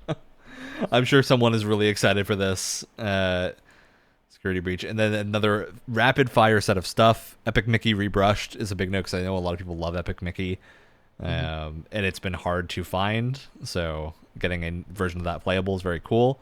There's the Hobbit game, Tales of the Shire, which I'm really interested in how this is going to turn out. This feels like such a natural fit for like a farming sim style. Oh yeah, totally thing. Farming style, like cooking mini games. Yeah, all that Just good Dance, stuff Funko Fusion, EA Sports, the Lego Horizon Adventure, and then moving into, this is the big note for me, is Rune Factory is getting a cool new game. I saw those two dragons, and I thought we were getting more Tears of the Kingdom stuff for a second. I totally get that. I before I saw the Rune Factory thing for this, I totally thought this was either... It was a split second where I was like, what? for a second, I thought this was Fire Emblem as well, because it had kind of the aesthetic of Fire Emblem Fates for a moment. But yeah, I'm really glad this was Rune Factory. I'm happy to see Rune Factory getting more games, because 5 wasn't received super well, so I was a little worried about the state of the game series after that. And this looks much better than 5 from what they've been showing. I think the combat looks way better. The visual style is much more appealing. A little floating little baby lamb. You gotta have your mascot. Adorable. Oh, of course. It looks like the farming stuff is all in the game like you would expect. So it's another farming / action game. Rune Factory is not another farming action game. Rune Factory is the farming action game, Wyatt. This is the one that did it first. Excuse me. Oh, really? Yeah. This is the super popular one. Maybe not entirely first, but it's the one that did it the best. And big note with this one is it looks like there's actually like some city building aspects here, which is very cool. And I'm sure it's also going to have full combat, which, yeah, they start showing here, which looks very fun. Yeah. I'm a big fan of like leaning into the magic, and they get crazy. Rune Factory has some like insane full-size boss battles and stuff. So I'm very excited to see how this is received when it comes out. And finally, another note for game preservation, although Yakuza Kiwami is not a game that's hard to find. It's on, I think, every platform at this point. This is a great entry point into Yakuza. I would still recommend playing 0 first if you have access to a console that has it, but you can totally start at Kiwami. This was the original start of the series. And yeah, I think this game being available for Switch is great. I'm excited to see what people react to it, and I hope it runs well. That's always the question with Switch games. On Yeah. Switch. Though granted that this I think was also on PS3, I'm not as worried. This is a complete just aside. I recently learned that Cult of the Lamb only runs at 30 frames on Switch, Yeah. which is the most insane Cult thing of I've the It ever also heard in had Lamb, my problems. really? Yeah. It had problems for a Yeah. long time. which is the most insane thing I've ever heard in my entire life. Yeah. All right. Well, there's our collection of games. Let me pull in the opening night stuff so we can go over the pre-show things. I guess we have a few fun notes from the pre-show to pull in. If I I can hate not that find it's the called 11-hour stream. while you're finding it. I hate that it's called a pre-show because it just makes whatever is being announced there seem less important. Yeah, than so the what's being pre-show announced this in the time was main show. weird. This is kind of what we were getting at. We were saying Gamescom was a little interesting this time because of this. Because all the pre-show stuff that was shown looks really cool. Yeah. And I think the delineation now just seems to be like, did they pay for the slot to be in the main thing? Although I would be more into Kyle Bosman introducing me. I think Kyle Bosman's a great presenter. So, yeah, we got a lot of really interesting games shown here. A new Sniper Elite, Sniper Elite Yeah. Rebellion, I believe it's called. We kind of Revolution timed on the that term. perfectly, didn't we? Oh yeah. Yeah, Look which at is that. really funny because I'm- we played a Sniper Elite game for the last set of things for Games Club. I'm a big fan of Begone Beast. I think that looks adorable. Yeah, and I will say this looks like new character as well. Looking at the player Yeah, character, yeah. seems like a different person. So I'm sure he'll be just as interesting. I think I had a to great time me, with this, 5. So and the fact that it's not like it doesn't have a mainline number to it, I think this is also another contender for the could this have been like Yeah, was a Resistance. DLC, now it's a full size but smaller Oh. game Mm. type thing. yeah, I wonder. I have a feeling, knowing the Sniper Elite devs and having played a lot of their games, I think they're a lot more willing to do those small games, and will probably have done that from the jump. So I think that probably would have been their intent immediately. And the Shining reference with the hands in the elevator, that so was cute. fun. Yeah. This game looks very cute. I'm into anything that was shown in this pre-show. I think it was all looking very fun. Oh yeah. It almost looks like a Luigi's Mansion-y thing that you Luigi's can play as a Mansion- party. It has a What very was the- similar kind of like elasticity to everything. Like a very kind of similar I don't know how to describe it, like comedic timing. Hmm I love the little like the little. Yeah, great art style. Also kind very of reminds into me of this. was it Pixar's Red? I feel like Yeah, I see with that. sort of Oh the yeah, absolutely. Begone Beast looking good. Okay, and I believe this is, for this one I don't have the names of the games at easy access. One of the expedition games from, I believe, the same devs as Mud Runners and Snow Runners. If I can get that right. Oh, we have CND instead of CNN Yeah. news. Uh, Yeah, a road builder construction sim. Yes. Was it? Yeah, it looks very interesting. I It had the same narrator that I picture for the farming sim games. Great note. Yeah, I would agree with you, Alex. I think that's a good note. There it is. If I can actually find Roadcraft. Roadcraft. the title of You're the getting game. there. You're getting there. Look, it's much harder when the pre-show is much less organized than the main Yeah. show. And there's still so much good stuff in it, so you'd wonder why. Yeah, this is, again, the pre-show was packed with things. It's like this looks there very was a fun to split play second. as well. There was a split second where I thought this was a Crash Bandicoot game. It feels very much like the ukulele of Crash, I would say. Oh yeah, little Terminator reference. Adorable. Yeah, and Totally. there's one that isn't tone deaf. Yeah, Nico Derico. Next was, I believe this is a No Tree of the Last Song, Yeah. which is another Souls-like combat action game. This has had a I demo wanna try out this for a while. I want to try this. Yeah, I definitely recommend trying the demo. I've heard some mixed things about this one. I do think their aesthetic is gorgeous. I think they have a really good. It looks like they know what type of combat their system is good for, because I just see like one-on-one battles for now. Yeah, that's the hope. I think that's that's where Soul stuff can shine when you're Yeah. not being swarmed. I think it looks great in this trailer. So I hope it does well.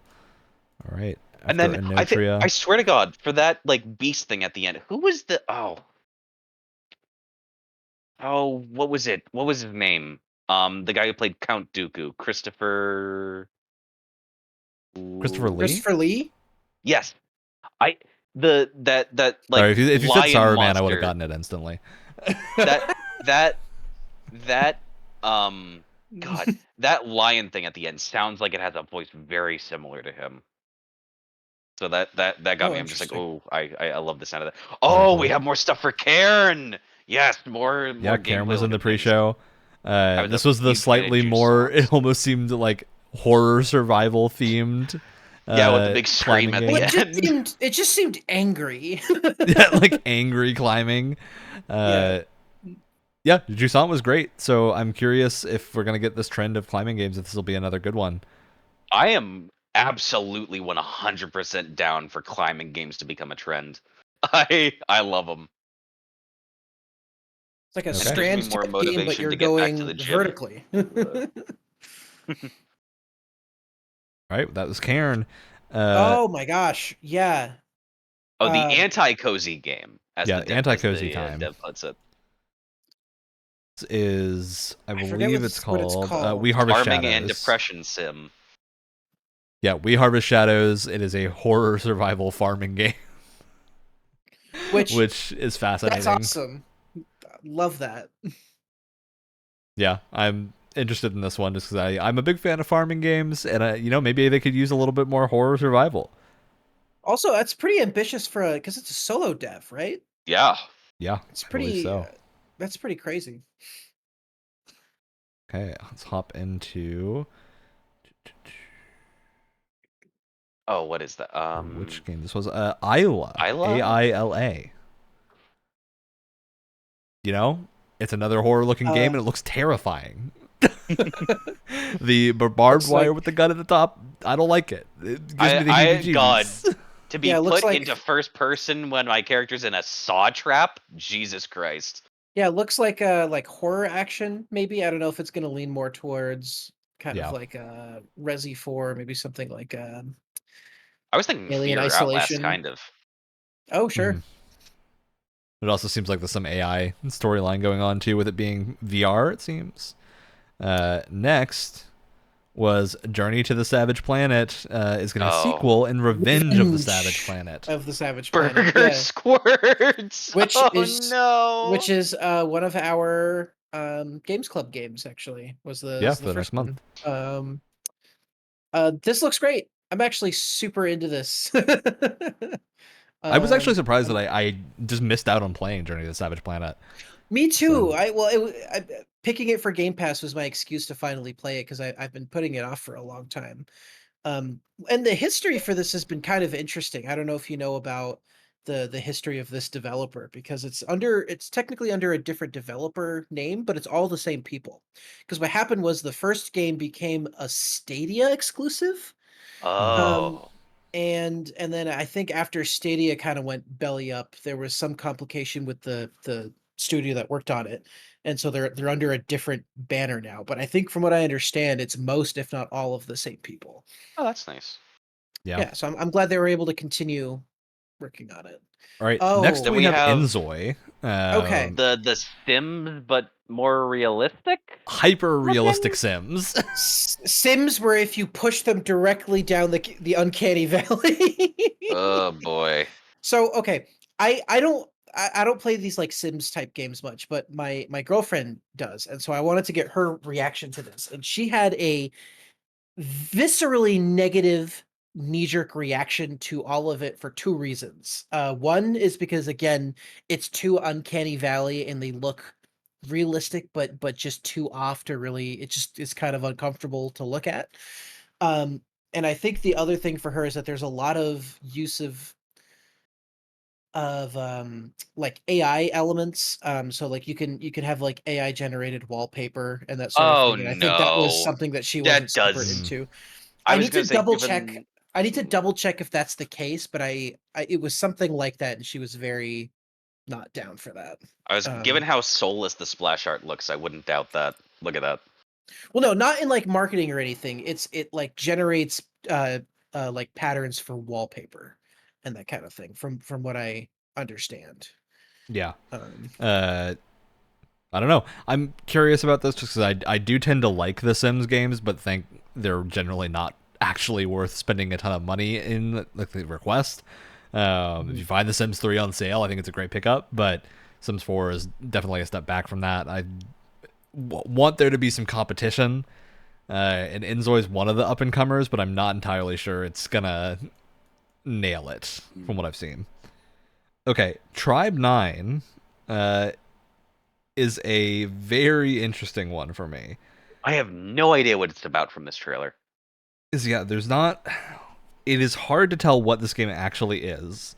The setup here again gives me echoes of what looks like a gacha thing, but I don't actually think this is a gacha game from what we know so far. It looks more like it's a little bit in that Persona territory. Yeah, I'm interested in this. I think the combat doesn't really have a great showing here.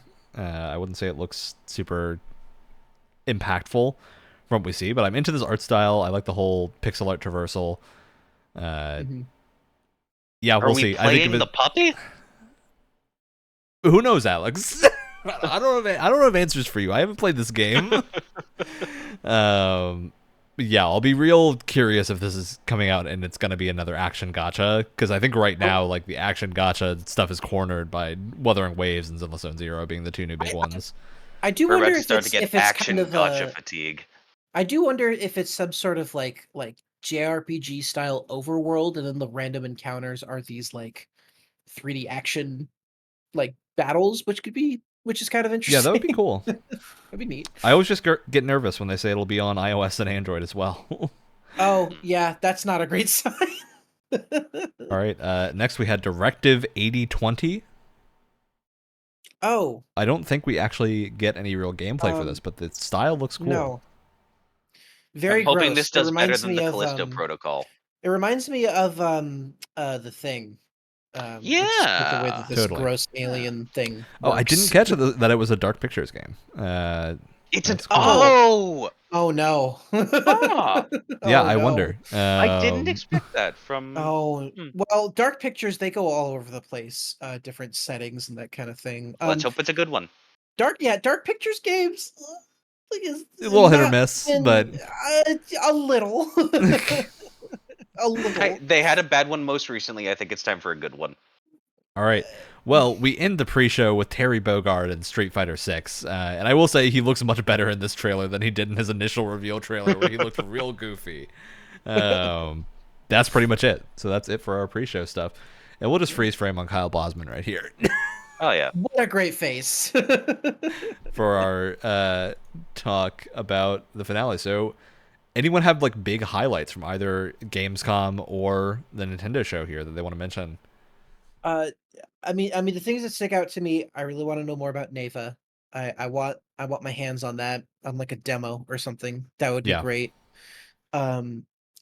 Every time it shows up, it's one of my like games of show always, just because it just looks so pretty. I'm really interested in the story. Something that was shown off at Gamescom that we didn't show off here. Phantom Blade Zero got some more gameplay during Gamescom, and dude, the animations in that look wild. They look super cool. Yeah, crazy. I am curious after seeing gameplay. I'm curious to see how it's gonna feel. Because you can have combat that always shows really well in like shows and stuff like that, but actually getting your hands on it can be a different story. I hope it feels great. We also saw a bunch of stuff for Atomfall, which looks kind of interesting, but I want to know more about that before I really feel one way or another about it. I just have a few things written down here. And then, like I said, Star Overdrive and Revenge of the Savage Planet. I'm both looking. Yeah, I am super curious about Atomfall too. I think Atomfall is top of my list in terms of games that I want to know more about. That's by Rebellion, right? I think so. Yeah. Which actually, I'm playing a Rebellion game right now. I'm playing their 2010 Aliens vs Predator game, and it's pretty good. I'm enjoying it. Yeah, and I mean, we just played Sniper Elite, so Oh my god, that's right. That's also Jesus. They're working on They're a lot a of games busy right studio now. right Sniper now. Elite.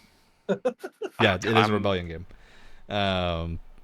Okay, yeah, for me, I think Trails in the Sky is top priority because I'm very, very excited to see that it's getting a remake, and they've said that they're judging whether or not to remake the rest of the Trails in the Sky trilogy based on how this one does.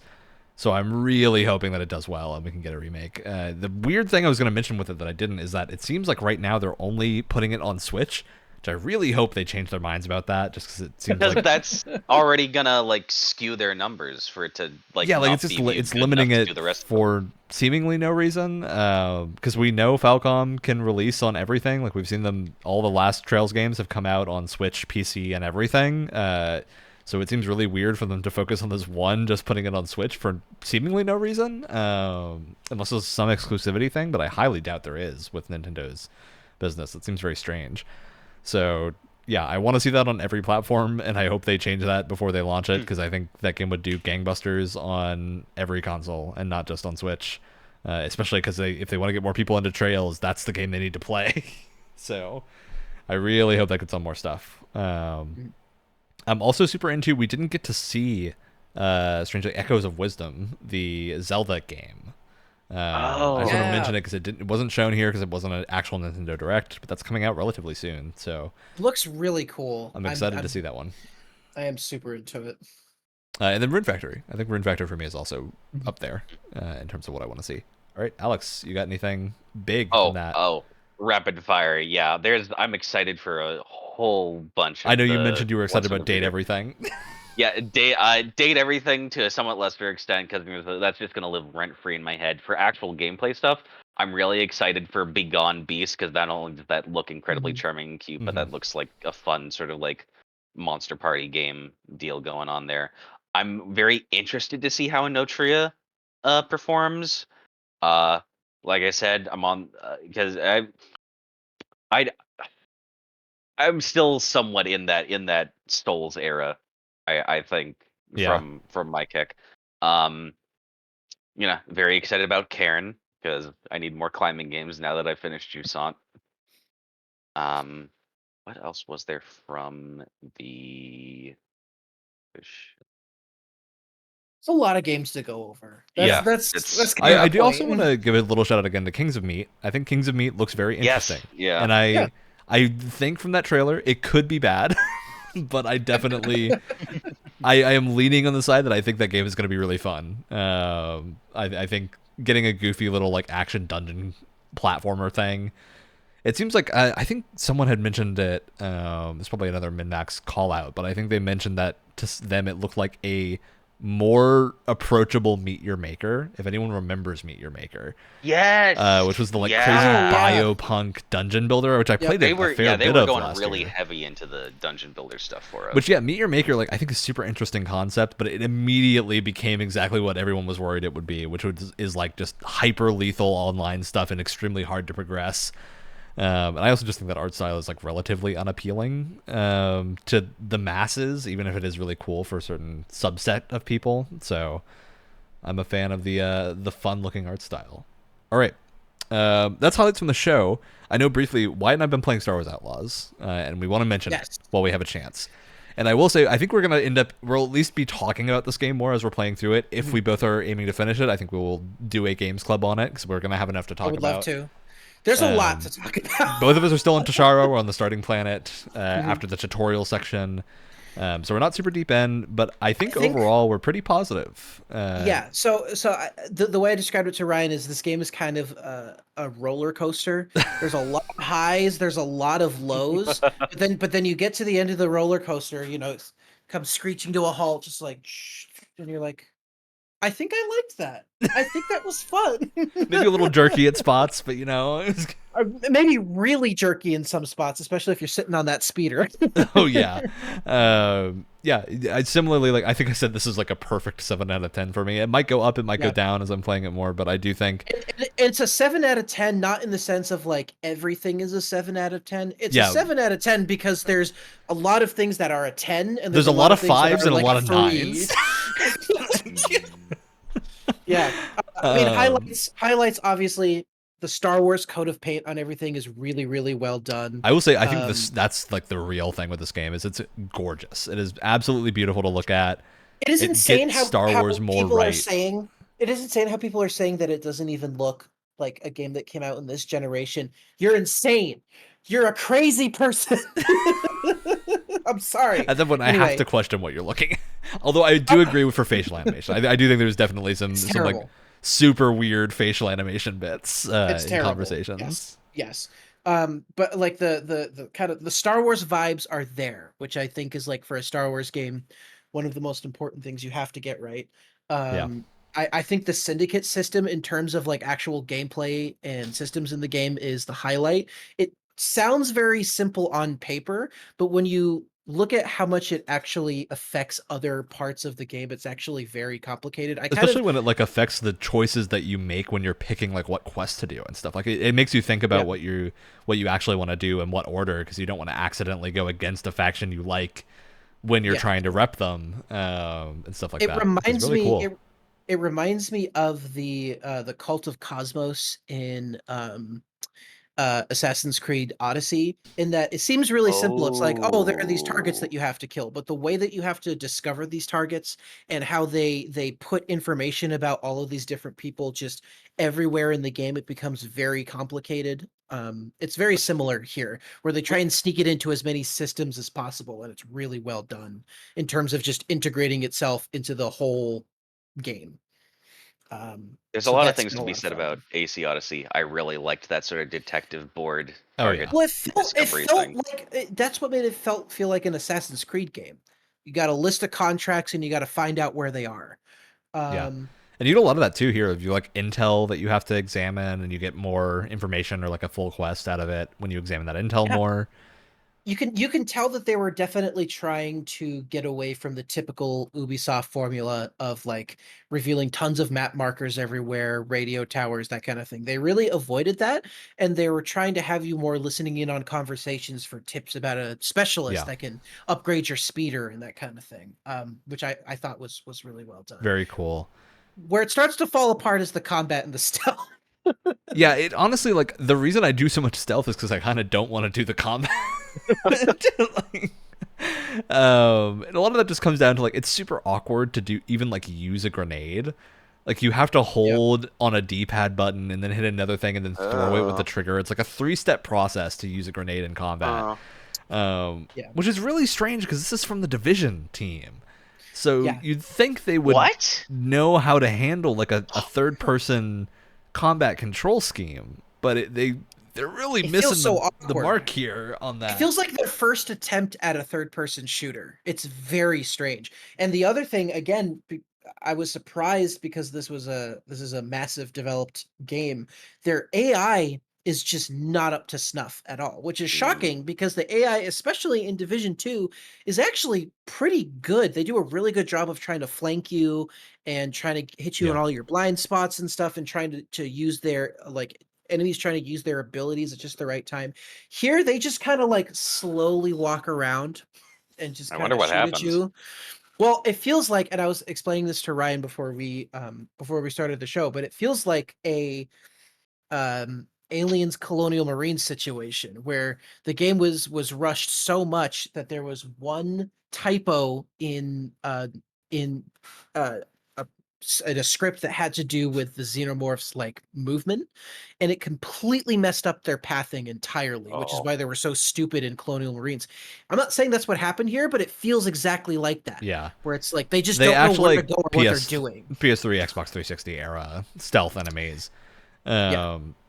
It's also just like there are frustrating moments. Like I don't know if you've done any Imperial base missions, Wyatt, that have like I did 2 in a row. No, 3 in a row. So did you? I assume that some of them have to have gone wrong at a point, right? Yes. And especially with the Imperial base stuff, there's like a moment where if something goes wrong, there's a level of thing that is just like very hard to react to, that spirals you into basically getting killed instantly. Especially at the start, where it's like if you fight Imperials for too long, you have like a wanted system, right? You get more wanted, and you have a lot of missions that send you into Imperial compounds in like a stealth mission or something else. And those missions, the areas just don't seem super well made for the stealth, There's or moments they're where either too easy or they're too hard, and there's not well, really much in between. there's moments where I didn't like if I didn't know how to get through it via stealth if I didn't cheese the AI because they were so stupid that you're able to like pull off things that you really shouldn't be able to pull off at all. And I feel like if I didn't do that, I wouldn't have been able to get through that section quietly, And what I which is really not a think I feeling that you need, want. Wyatt, and I think this would fix like the most of my problems with it, is just to let me drag the body button. Yeah. Because Oh, there's Than other Ubisoft games. which is It's which is so in a ton of stuff. It's in strange. like every Assassin's Creed. Yeah. Because there's security cameras that are like panning around, and if they see a body, they'll alert the entire complex. But a lot of the time, like to get to the panel to disable the camera, there's a guy there, and so I'm like, I have to knock the guy out to get past, which you can do from range, and you can do it when the camera's turned away. So you feel like, oh, I feel like that's the right thing to do. But then you can't move the body, move it away, or maybe you have to unlock that skill somewhere. But it's just odd that it is not a thing that you have access to. Especially in a game that is seemingly very focused on stealth. They actively encourage stealth over combat in most scenarios, which Yeah. which is actually something that I like. You can shoot your way out of a scenario, but for the most part, you're going to be running and not just taking on every single enemy. Because especially if you're Which like in an Imperial place, if you start shooting, you're not going to be taking the enemies out faster than they're coming for you. You need to hide and like No. drop your wanted level at that point because they're going to keep coming. But yeah, otherwise, I've been having a great time with it. I'm looking forward to playing more. Yeah, I know. I'm really enjoying it. It's a bit of it's like a dream game scenario. Maybe not in so much in execution, but definitely in concept, where it's like you're a scrappy kind of roguish smuggler in the Star Wars world, and you're working with all the syndicates. It's a dream come true for me. And Mhm. so I really hope, and we'll see where it goes. I really hope that this is something that they stick with because I think this is something they can vastly improve over time and make something really special. Yeah, I do think this is definitely like it's really refreshing to play again a not Jedi focused game. Not to Oh say that like God, I dislike absolutely. any of the Jedi games. I think they're really good, but there's We need absolutely a other bit of fatigue things. involved with that. Like Star Wars is a great setting that has tons of stories you can tell in it, and just avoiding Jedi, especially because they really intelligently put this between Empire and Return, so Mhm. you're in a very specific Hmm. moment in time, which works really well. It's like very easy to ground yourself as like, okay, I'm in this setting right now. I know what's going on. I know what's happening, Mhm. and it's very easy to get super into it just because it's a gorgeous game. The cities are super well done. Mhm. All the faction stuff is really interesting, and yeah, it's just very fun to play. All Also, right, great score. Great score. great score. Let's move into shoutouts. Yeah, I got one. I got one. I was ready as soon as Yeah. I it's a movie, and as soon as I saw this movie, I knew it had to be the shout out. So a friend of mine introduced me to this little movie the other day called Hundreds of Beavers. Oh my God. Which Oh I boy. think you've watched before. Hundreds of Beavers is insane. It's wacky. It's goofy, and I absolutely loved it. Very it's a good. very it's a very simple movie. A man must kill hundreds of beavers in order to A, survive, and B, marry the woman of his dreams. And the levels of cartoon logic involved in this is hilarious. And but the best part is super wacky. It's described as a slapstick epic, which is exactly the way you should Yeah, perfect describe it. It's description. perfect. The best part about it, though, with all of this wacky stuff going on, because all of the beavers that he hunts down are just people in the cheapest costumes possible, like intentionally. Um, it looks like it looks like the animated Monty Python skits. It's great. Totally. Um, Oh the my best part about God. it, though, is that it has this internal logic and it's very methodical and it has a set of rules that it sticks to the entire movie and the way that you kind of learn about this world and how this man learns to survive in this world, it's very methodical, it's very well constructed underneath all of the silliness that's happening. It's a very very well made movie. Go watch Hundreds of Beavers, it's fantastic. All right, Alex, you got something? Uh, I'm just gonna end up making a habit of this being my shout out shtick for a while. Zucchini bread. Wonderful. Yeah, Wonderful. love me some zucchini bread. Can't argue with zucchini bread. No. I've got to shout out a video game, Gundam Breaker 4, because it's Uh, actually good, and we were so worried. We were so worried that it was going to be another bad Gundam game, but it's really good. It's fantastic. We had a great time playing it the other night, and I fully recommend, if you're a Gundam fan, Gundam Breaker 4 is not New Gundam Breaker. It's very good, and deserves some playthrough, because it's very fun, and it's got a lot of suits to play around with, and you can do a lot of cool stuff. I've got to get All some right. playtime under my belt before we go and do it together. Hell yeah. All Oh, right. God. With that said, that's the end of the show.